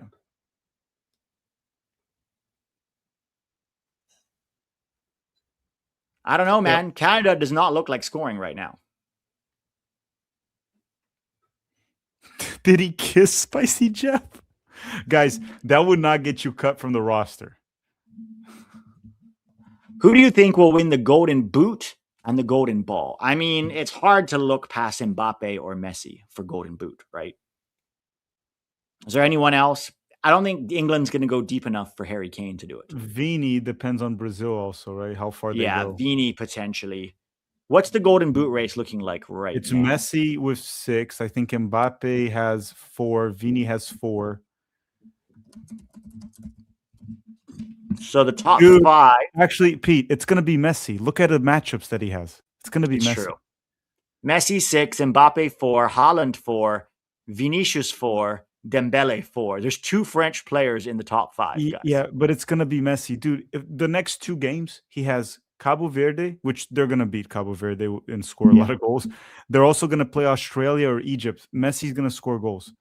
And also all these other guys, Mbappe, Vinicius, they'll score in the knockouts, but they're going to start to score less. There's less and less scrub teams. Pete, I'm going to go here for a bit. Depending on how the game plays out, I might be back here for extra time. If it's not extra time, we'll see. Let's see how it plays out. I'm going to go get a little bit of rest here. I finished the preview in the morning that I have to release tomorrow. Oh, yeah, guys. The Bosnia preview is also out on my channel, too.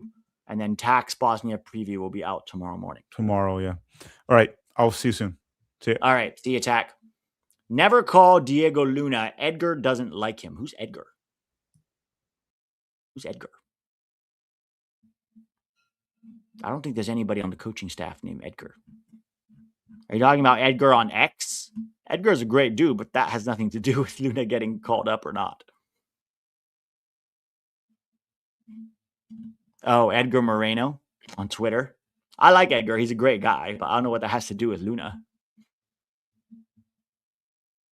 South Africa trying to create something here. Only 200 likes. Guys, we have 650 people in the chat. Make sure you hit that like button. Let's get it up to at least 300, guys. I was joking, dude. K-Plum. Maxime Coupro grabs the cross. 56 minutes. Pete, if this goes to penalties, who wins? I have no idea. It's a crapshoot if it goes to penalties. Penalties, it's just very hard to know who's going to win. Unless you have a goalkeeper who's like a penalty specialist, I don't know. It's so hard to predict.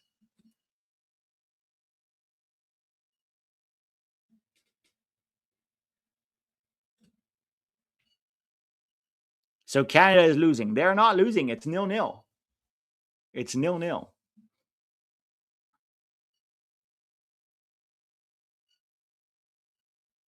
Guys, do you think the USMNT will take their A team to Gold Cup? I would be surprised. I would be surprised. I think the Gold Cup should be a lot of these young guys that are coming through the... And then you can have a few veterans who are maybe on the bubble of the first team, right? You have guys on the bubble of the first team, some vets that could go there that maybe want to make a case like a Jack McGlynn or a Diego Luna, right? You could take a Diego Luna. But I would focus on the guys like Julian Hall. Like you take Julian Hall and Haji Wright, for example. You know, maybe even Malik Jakupovic if he's, playing more first team soccer by then, right? You take those three. On the wings, you could take Mathis Albert.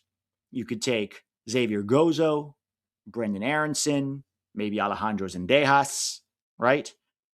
Kevin Sullivan from midfield, Adri Memeti, Snyder Brunel, right? Center backs, you could bring guys like George Campbell, Justin Che, Ethan Kohler, maybe Neil Pierre if he's a starter for the Philadelphia Union at that point. Left backs, you could take Arfston, for example, for the Gold Cup, but then you could also bring, Matty Dos Santos and Peyton Miller, right? And then at right back, you could bring Joe Scally, for example. You could also bring a guy like Frankie Westfield or Oscar Verhoeven. Oh, at left back, you could also bring Luca Bombino. Maybe at goalkeeper, you give Chris Brady a start. Or you bring Diego Cochin as the backup, right? Maybe you bring Duran Ferri. That's kind of the guys that I want to see in the Gold Cup.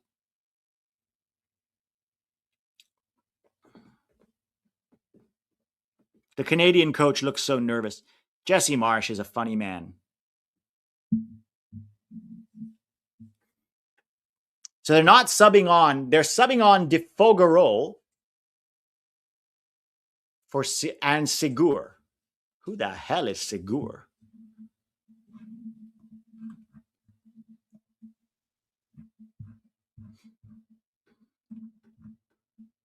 Segur? Who is Segur for Canada? Am I missing something? I saw a guy come on for Canada named Segur. Who is Segur?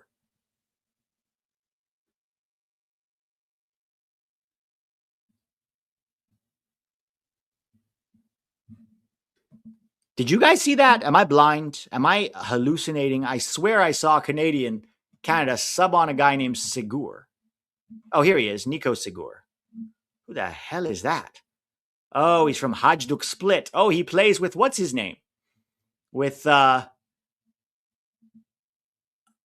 here comes Canada.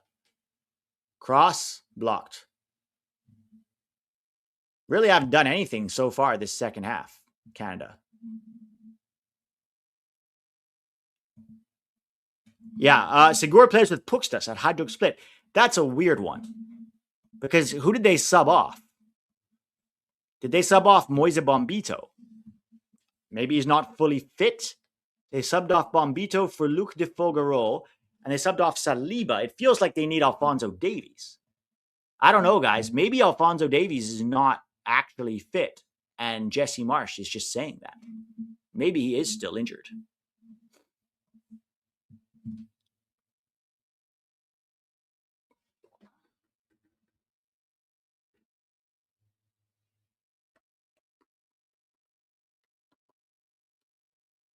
What exact time are you at so we can be at the same time? Great question.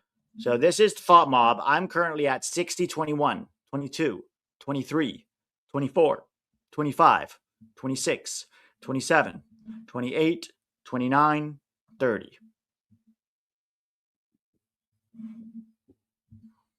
Davies would come for Millar. Yeah, I don't know why he's not subbing on Davies. Davies might still be injured. This is a knockout game.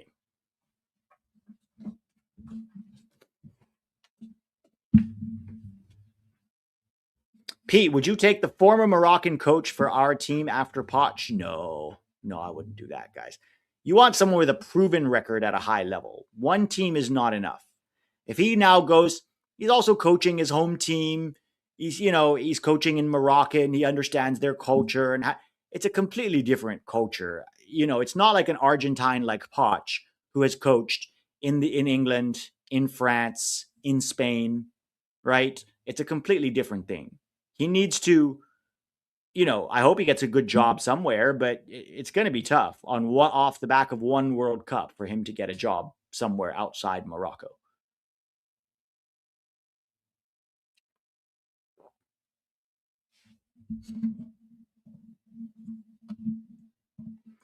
Tired of sending B teams to Gold Cups and handing Mexico trophies. Send the A squad to the 2027 Gold Cup. We haven't since 2019. B team every other Gold Cup. So there's a reason for that, though, Devonta Jones. In 2021, we had the Nations League in the summer.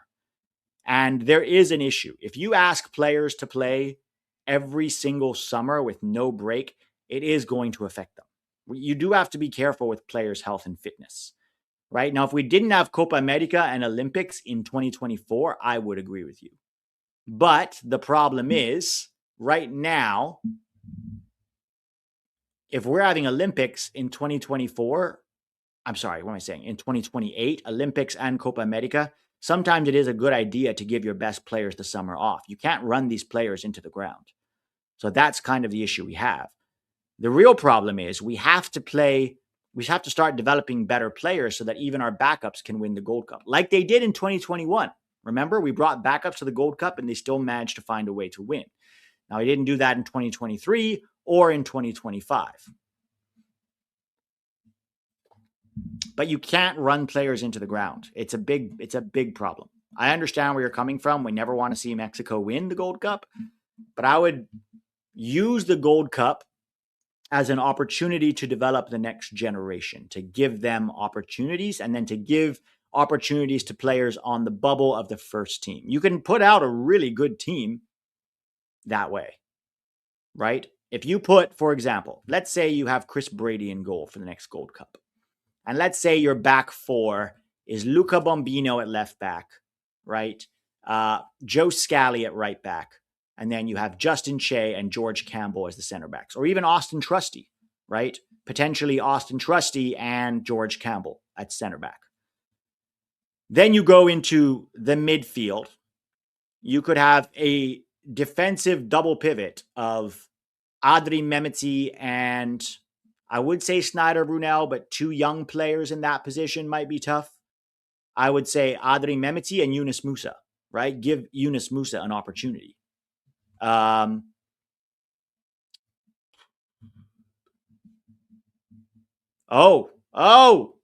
Blocked. Canada almost scored. Good defending there. Good goalkeeping and excellent defending from South Africa. That was close.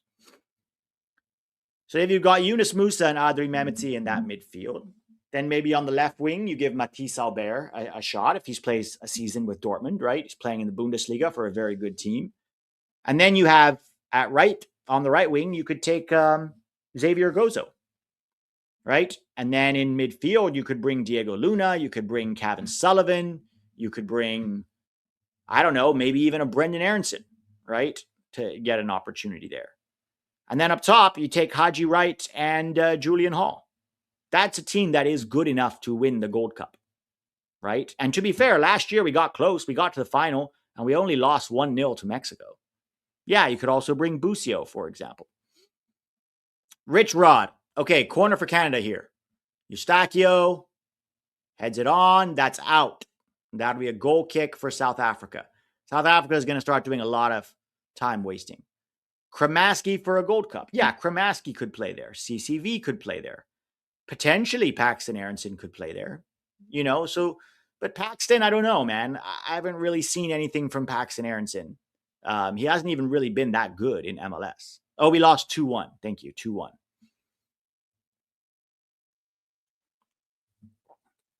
Davies is obviously a coward. Canada's embarrassment. I mean, he's definitely not a coward. He wants to play in the World Cup. I think he's just injured.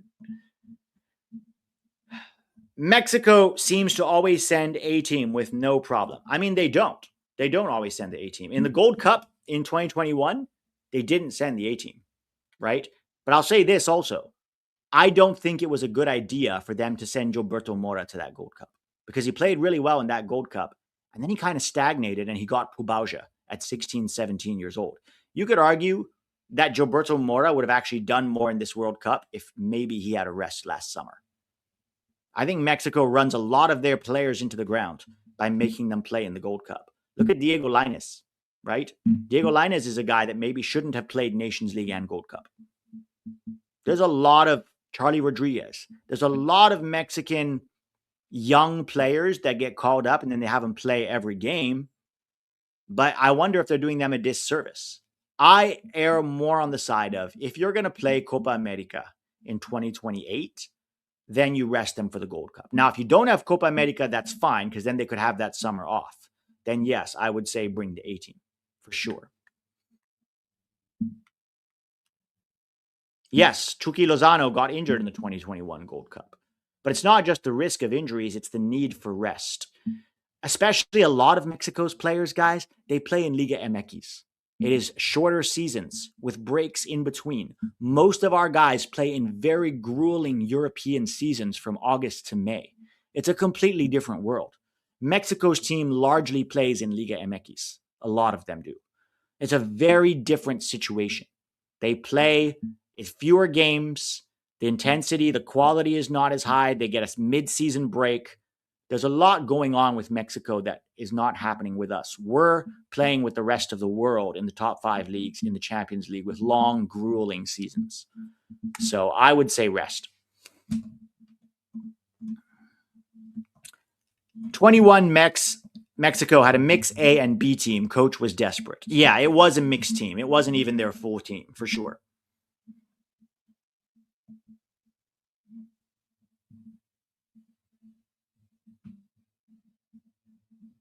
Are we rooting for Canada or hate watching? I personally, I'm not hate watching, but I think it would be funny if Canada lost this game. I'm kind of two minds, like I said earlier. I'm fine with, if Canada wins, it's good for CONCACAF. If Canada loses, watching Jesse Marsch crash out and the Canadian fans crash out would be kind of funny. But I'm probably erring more towards hate watching.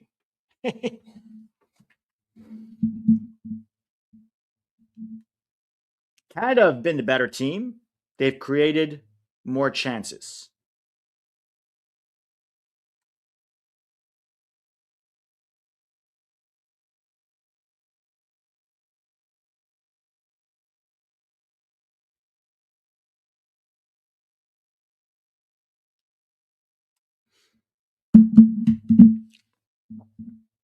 Are we hate watching Mexico? Yes. TAC is going to do the Mexico-Ecuador game. So tomorrow, guys, there's 3 games. TAC is going to do Brazil-Japan on his Chapeo football channel. I'm going to do Germany-Paraguay, and then I'm going to do Morocco-Netherlands. So I have 2 streams tomorrow.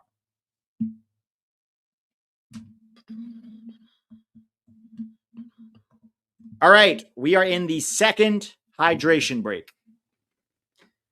Second hydration break. It is still 0-0. I don't know, man. Canada's created 1 chance in 20 minutes. I'm very curious if they're going to win this game. I have a feeling this might go to penalties.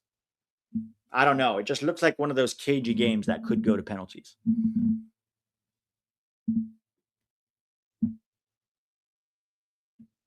If England play Mexico, who are Americans going to hate watch the most? Oh, Mexico. No, England hate watch. We support Mexico against England. If England plays Mexico, today I feel Mexican. I mean, it will go to extra time for sure. The problem with extra time is a lot of times teams, they kind of exhausted at that point and they're just waiting for penalties. So the game kind of loses its spark during extra time.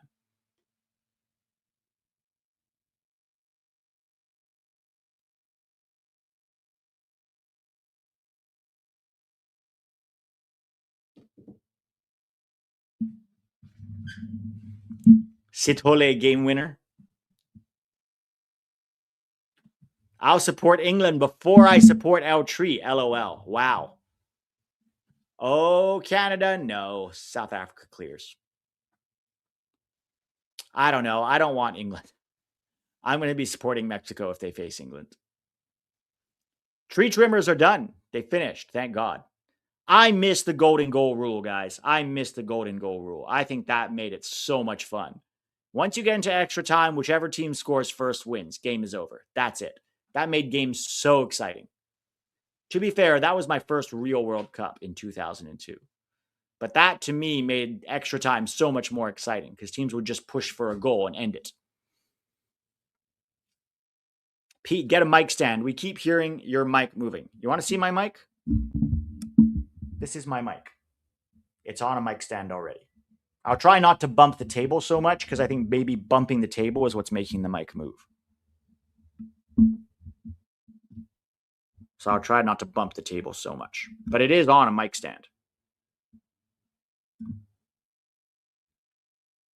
I dislike Mexico, but I'm Hispanic. And if you heard what they say about Americans, y'all wouldn't like them either.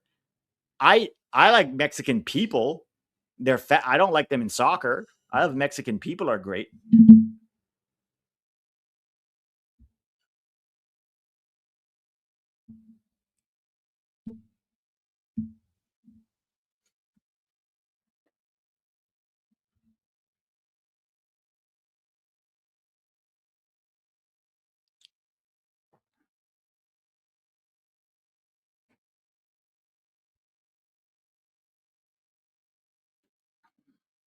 Bring the chainsaw background noise back.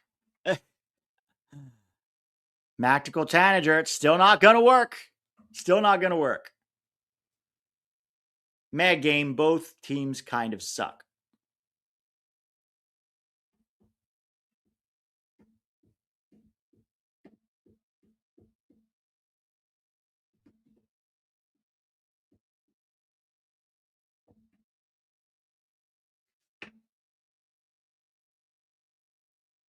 Yeah, Paxton's back in MLS, guys. He chose Noah Brown. He chose the easy route instead of pushing himself. After a good season in the Eredivisie, he might not have broken through with Frankfurt, and he chose the easy path to come back to MLS and become a DP. South Africa.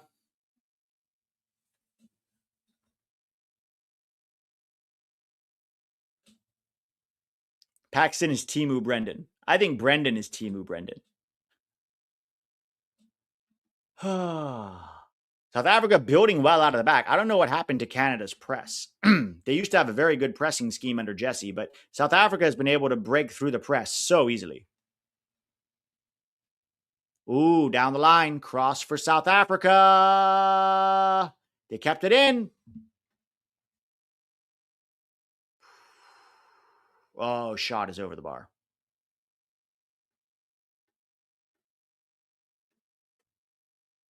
I don't know why he put that over the bar. Come on, man. Put your laces through that. Why get under the ball?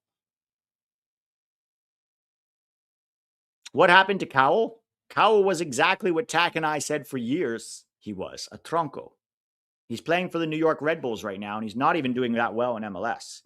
He's not a good, he's a straight line athlete with zero technical ability, guys. Cade Cyle, a lot of people got mad when Cade Cyle was performing with the youth teams, and we were like, at the youth teams, he'll be fine, but this is not a USMNT level player, ever. And some people would get mad. They'd be like, hey, we even had one of his relatives get mad at us and message us hateful things. But I'm sorry, everybody could see that this guy was just a straight line runner with zero technical ability. What happened? Didn't do anything for San Jose, went to Chivas for whatever reason, did nothing at Chivas, and is now back at the Red Bulls. And to be honest, he's not really doing anything for the Red Bulls either.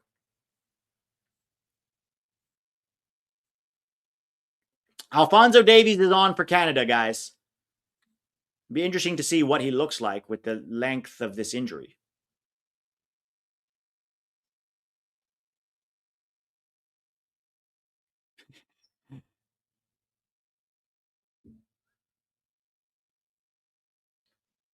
Here comes Alphonso Davies. Good cross. Ooh, just wide. You had Alistair Johnson right there, Promise David. You had Alistair Johnson free on goal. Why did you shoot from range? Bro. He should have passed that to Johnson.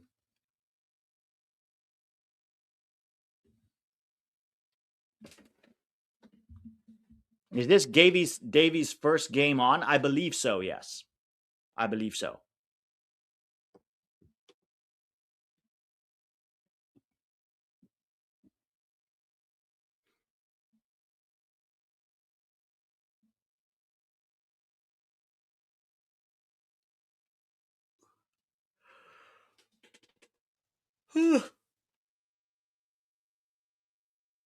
Yeah, Jonathan David has had a very poor World Cup. Very poor.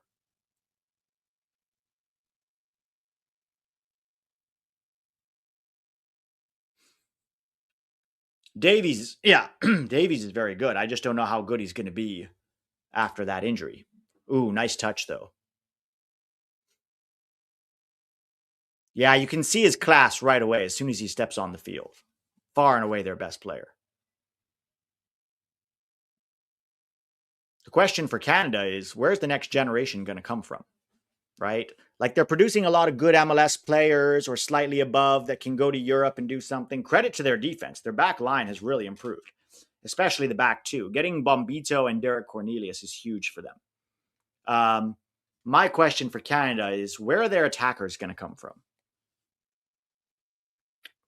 Like, where's the next generation of Canadian attackers, elite attackers? I'm not talking about Promise David, right? I'm talking about elite, like Alphonso Davies, even Jonathan David when he was playing for Lille, for example, right? They're still relying on very much on Cyle Larin and Jonathan David. I just don't know. Where's the next guy? Shot! Oh, Alphonso Davies with the shot, saved by the South African keeper. Oh, no, that was Jonathan David. That was Jonathan David. The same question can be asked about USA attackers. Well, I'll tell you right now. Mathis Albert, Xavier Gozo, Kevin Sullivan, Julian Hall, right? Now, look, we don't know if they're going to be elite, but they all project to be elite. We'll have to see how they, do they hit their ceiling. I don't see any Canadian attackers on that level right now. I don't.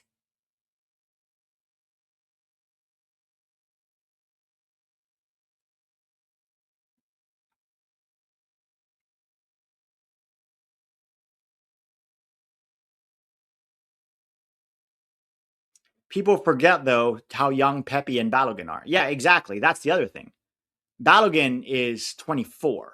Pepe is 23, right? Haji Wright's a bit older at 28, but we're not exactly relying on Haji Wright, right? Then you have Julian Hall, Justin Ellis, Malik Yakupovic, Chase Adams. I don't know if they're going to end up being elite, but they do have potential, right? And then you have Mathis Albert, Xavier Gozo, Kevin Sullivan. There's another kid coming through that we have to wait till he makes his pro debut, but showing a lot of promise named Benji Flowers, which is quite the name, by the way. But a lot of European teams are very interested in Benji Flowers.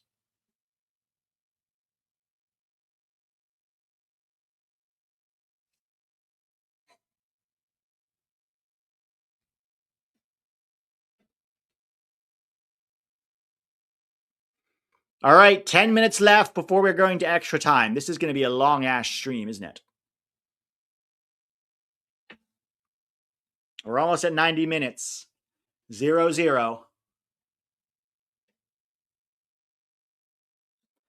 Pete, have you heard of Davian Kimbrough from Sacramento? Yes, I think he's going to FC Dallas this summer. He's moving to FC Dallas.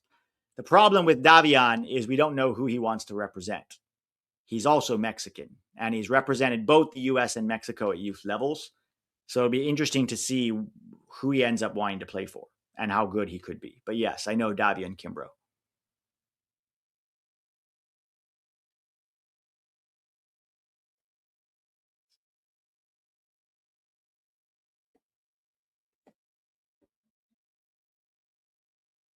Oh, South Africa passing it out of bounds.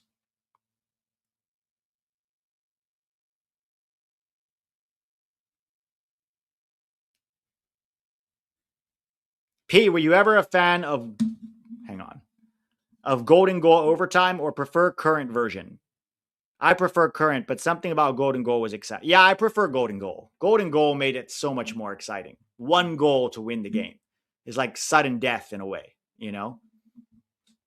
How good would the US be if Davies and David chose the US? I mean, I think David would have helped in the last World Cup, but he wouldn't start over Balogun in this World Cup. Davies absolutely would. I mean, Alphonso Davies would have made us a lot better down the left, defensively and from an attacking point of view. Imagine, you know, imagine Pulisic and Alphonso Davies being our combination down the left, right? Is the future of Mexican soccer cooked? No, I don't think it's cooked. I just don't think they're going to be like, I see the US on a very upward trajectory with player development, whereas Mexico looks like they're developing a lot of the same type of players they've had before, with their one exception being Gilberto Mora. But I don't know that Gilberto Mora we don't know if he's going to hit his, like, it's like they're putting all of their hopes on Gilberto Mora becoming elite or world class, right? And that's still just one guy. Whereas the US, we have our eggs in a lot of different baskets. So I would say they're going to continue to be relatively mediocre.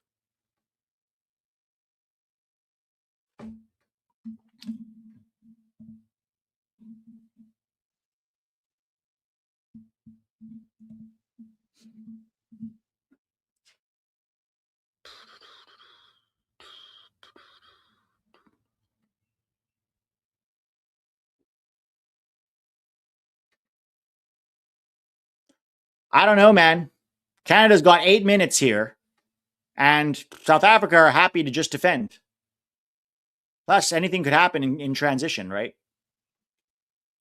Which goalkeeping prospect do you like the most? I mean, it's Diego Cochin, right? It's 100% Diego Cochin. Dude, Lainez is like 27 now. Diego Lainez is like 27. He's not a prospect anymore.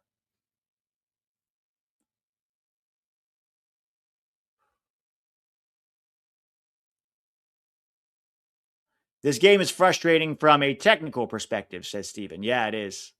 Neither team is that technical, but it's a World Cup. Like, you're not going to see a technical masterclass from every team at the World Cup. You're seeing their level versus their level, and that's what makes it fun. Canada versus South Africa.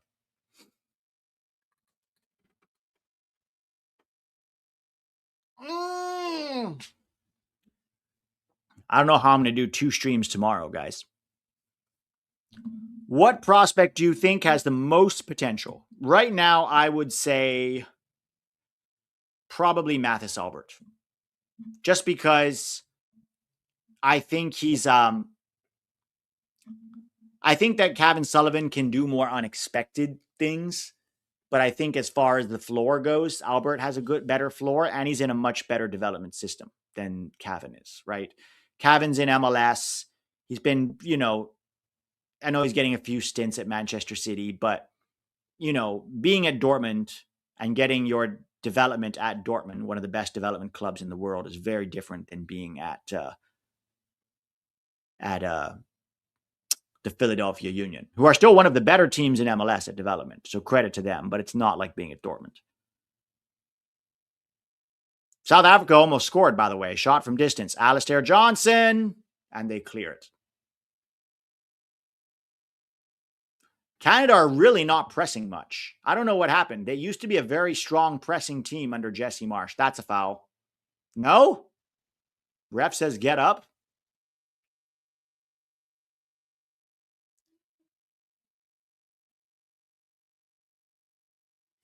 Oh, hey, Pete, I watched Sister Act from Extreme Measures. It was so weird seeing you be evil, LOL. Whose baby were you holding? Oh, the baby was just like an actor baby. I mean, the baby was not an actor, but, obviously they hired a mom to bring her baby on set so that I could hold it for that one shot. And it was funny because the baby was perfectly fine and happy. And then as soon as they gave me the baby, the mom handed the baby to me right before we started shooting, and the baby started screaming. And I was like, I'm sorry, I'm sorry, I'm sorry.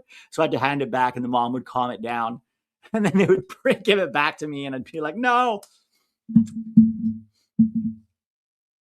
So South Africa making 2 subs. Moremi and Rainers are coming on. 5 minutes left till full time. Did you see that Bangladesh fans trying to recruit Kevin Sullivan? Well, they're going to get his 2 brothers. His 2 brothers, who are twins, are probably going to play for Bangladesh.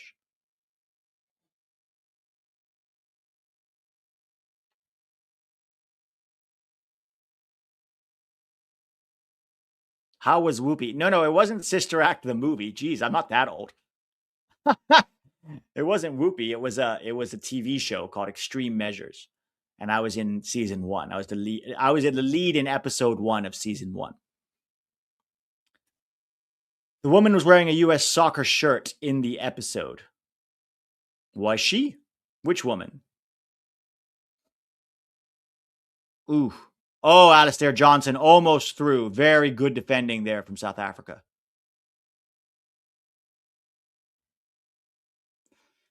Oh, are there good young players in USL? There's not. I don't really follow USL that closely.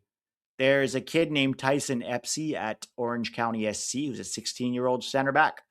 I don't think he's that great, but he's 16, so we'll see. Pedro Guimarães and Ramid Hamouza both left USL this year to go to the Bundesliga. So Pedro Guimarães is a left back from Orange County, and then Ramiz Hamouda is a center back from Birmingham Legion.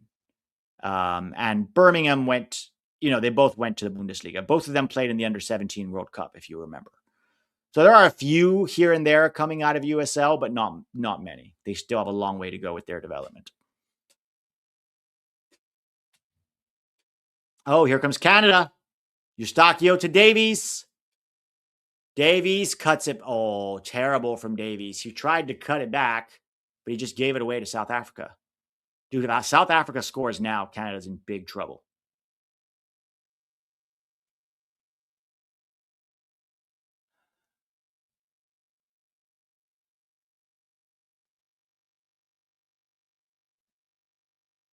Oh, the mom who I killed?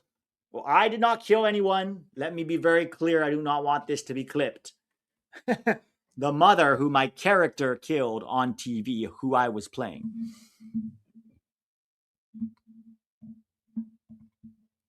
You see that dumb US reporter giving Bosnia fuel? Bosnia Football posted the video on their page. Yes, and I commented on that. I don't think you should be saying nonsense like that. You're a reporter. Being ignorant about where Bosnia is one thing. A lot of people cannot point out Bosnia on the map. But then saying, I don't care and I don't want to know is really bad form. And I know some people just think it's trash talk or banter. Oh! Poor touch from South Africa.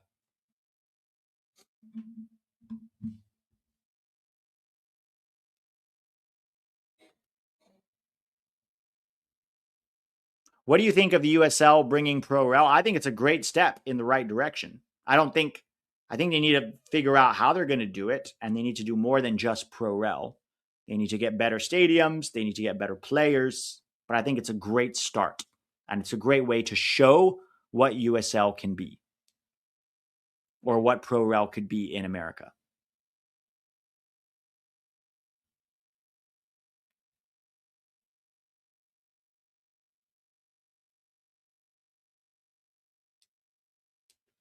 All right, guys, we have 750 people in the chat. Make sure you hit the like button if you have not done so already. Yes, this is very true, Edgar.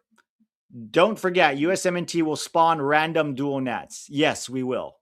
We will spawn random dual nats, and we will also send dual nats to other countries that are not good enough for the US. That's how you know the US has come so far, right? Brian Gutierrez couldn't get into the US roster and ends up going to Mexico, right? Esmir Baraktevich, is he good enough for the US roster? Maybe. He's probably better than Aronson or Zendejas. But he, developed in the US system and being a starter for Bosnia at the World Cup, right? So we are going to spawn players that end up playing. Who's that kid from Miami who plays for Greece now? They have some center back from Miami who plays for the Greek. So as the US gets better, we're not only going to develop players for us, we're going to develop players for other countries. CJ Dos Santos, isn't he there for Cape Verde? Doesn't he play for Cape Verde as like their number 2 goalkeeper, for example?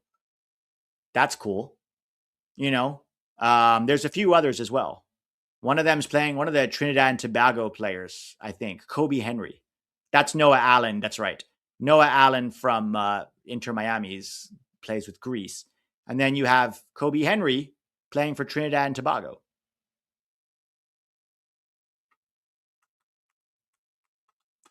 Canada, we have 5 minutes of extra time, guys. 5 minutes of extra time. Canada, what can they do here? Cross from Alistair Johnson, cleared. Eustachio goal. Canada wins it at the death. Oh my God, this was going to extra time. Canada wins it at the death. Eustachio banger from outside the box. Wow, Canada staved. After missing so many chances, they finally score a hard one to score. And Canada will be going through, guys. They will be going through to face the winner of Morocco and the Netherlands. So Canada gets to fight one more day. They live to fight one more day. Thank God I didn't have to do another 45 minutes. South Africa will be going home, guys. South Africa will be going home. Unless South Africa magically scores a late equalizer. I don't think that's going to happen, though. I think this is it. 92nd minute winner for Canada.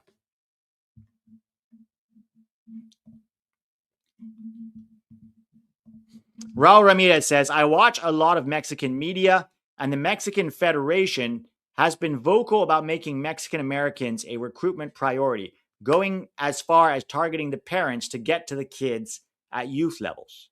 Yeah, 100%. And to be honest, I'm going to be honest, they should be embarrassed about that. The U.S., Mexico has always seen the U.S. as like the gringos, the little brothers in soccer, and that players developed in MLS are just not very good. And, they've always been better than us. This is our 4th or 5th best sport compared to their national sport.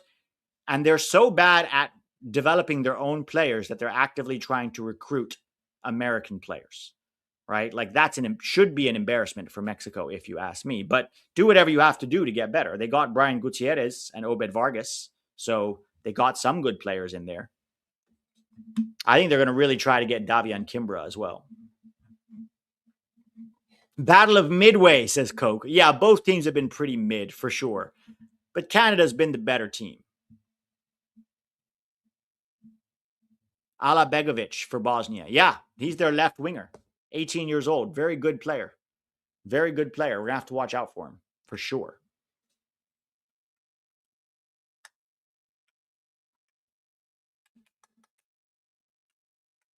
All right, South Africa have about 2 minutes here. 2 minutes.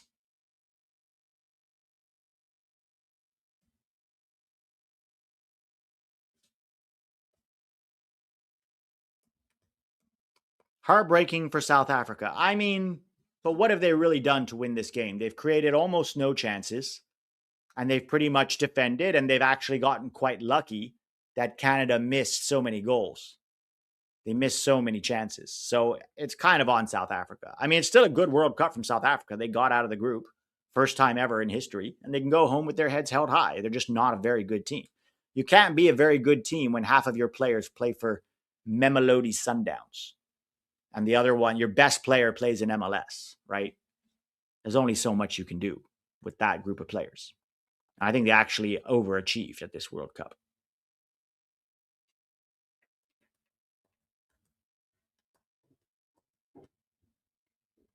Although it's not over yet, they have a minute. No, they have about 30 seconds. Canada defending well. Alistair Johnson puts that in the far corner.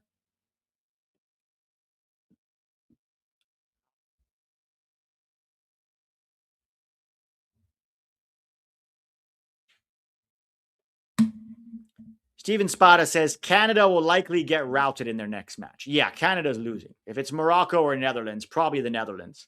Canada's out, which is fine. This is still a great World Cup for Canada. They got their first ever points, 4 points, which they've never gotten 1 point before, much less 4. They got out of the group. They win a knockout game. That's a great World Cup for Canada. That's huge, huge progress for them.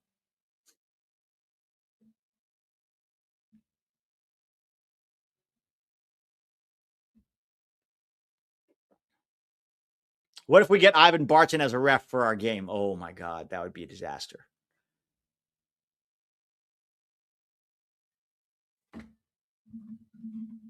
All right, you have a few seconds left, Canada.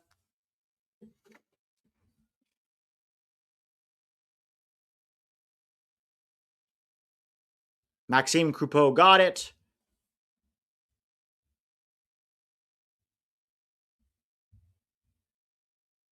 That's it, guys.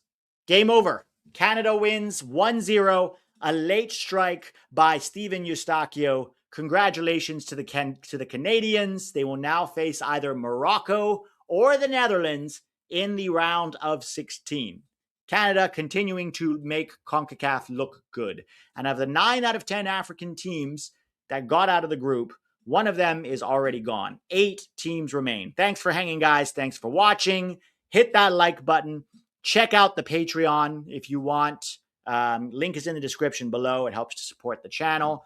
Have a great rest of your day. I will see you guys tomorrow for Germany versus Paraguay and Morocco versus the Netherlands.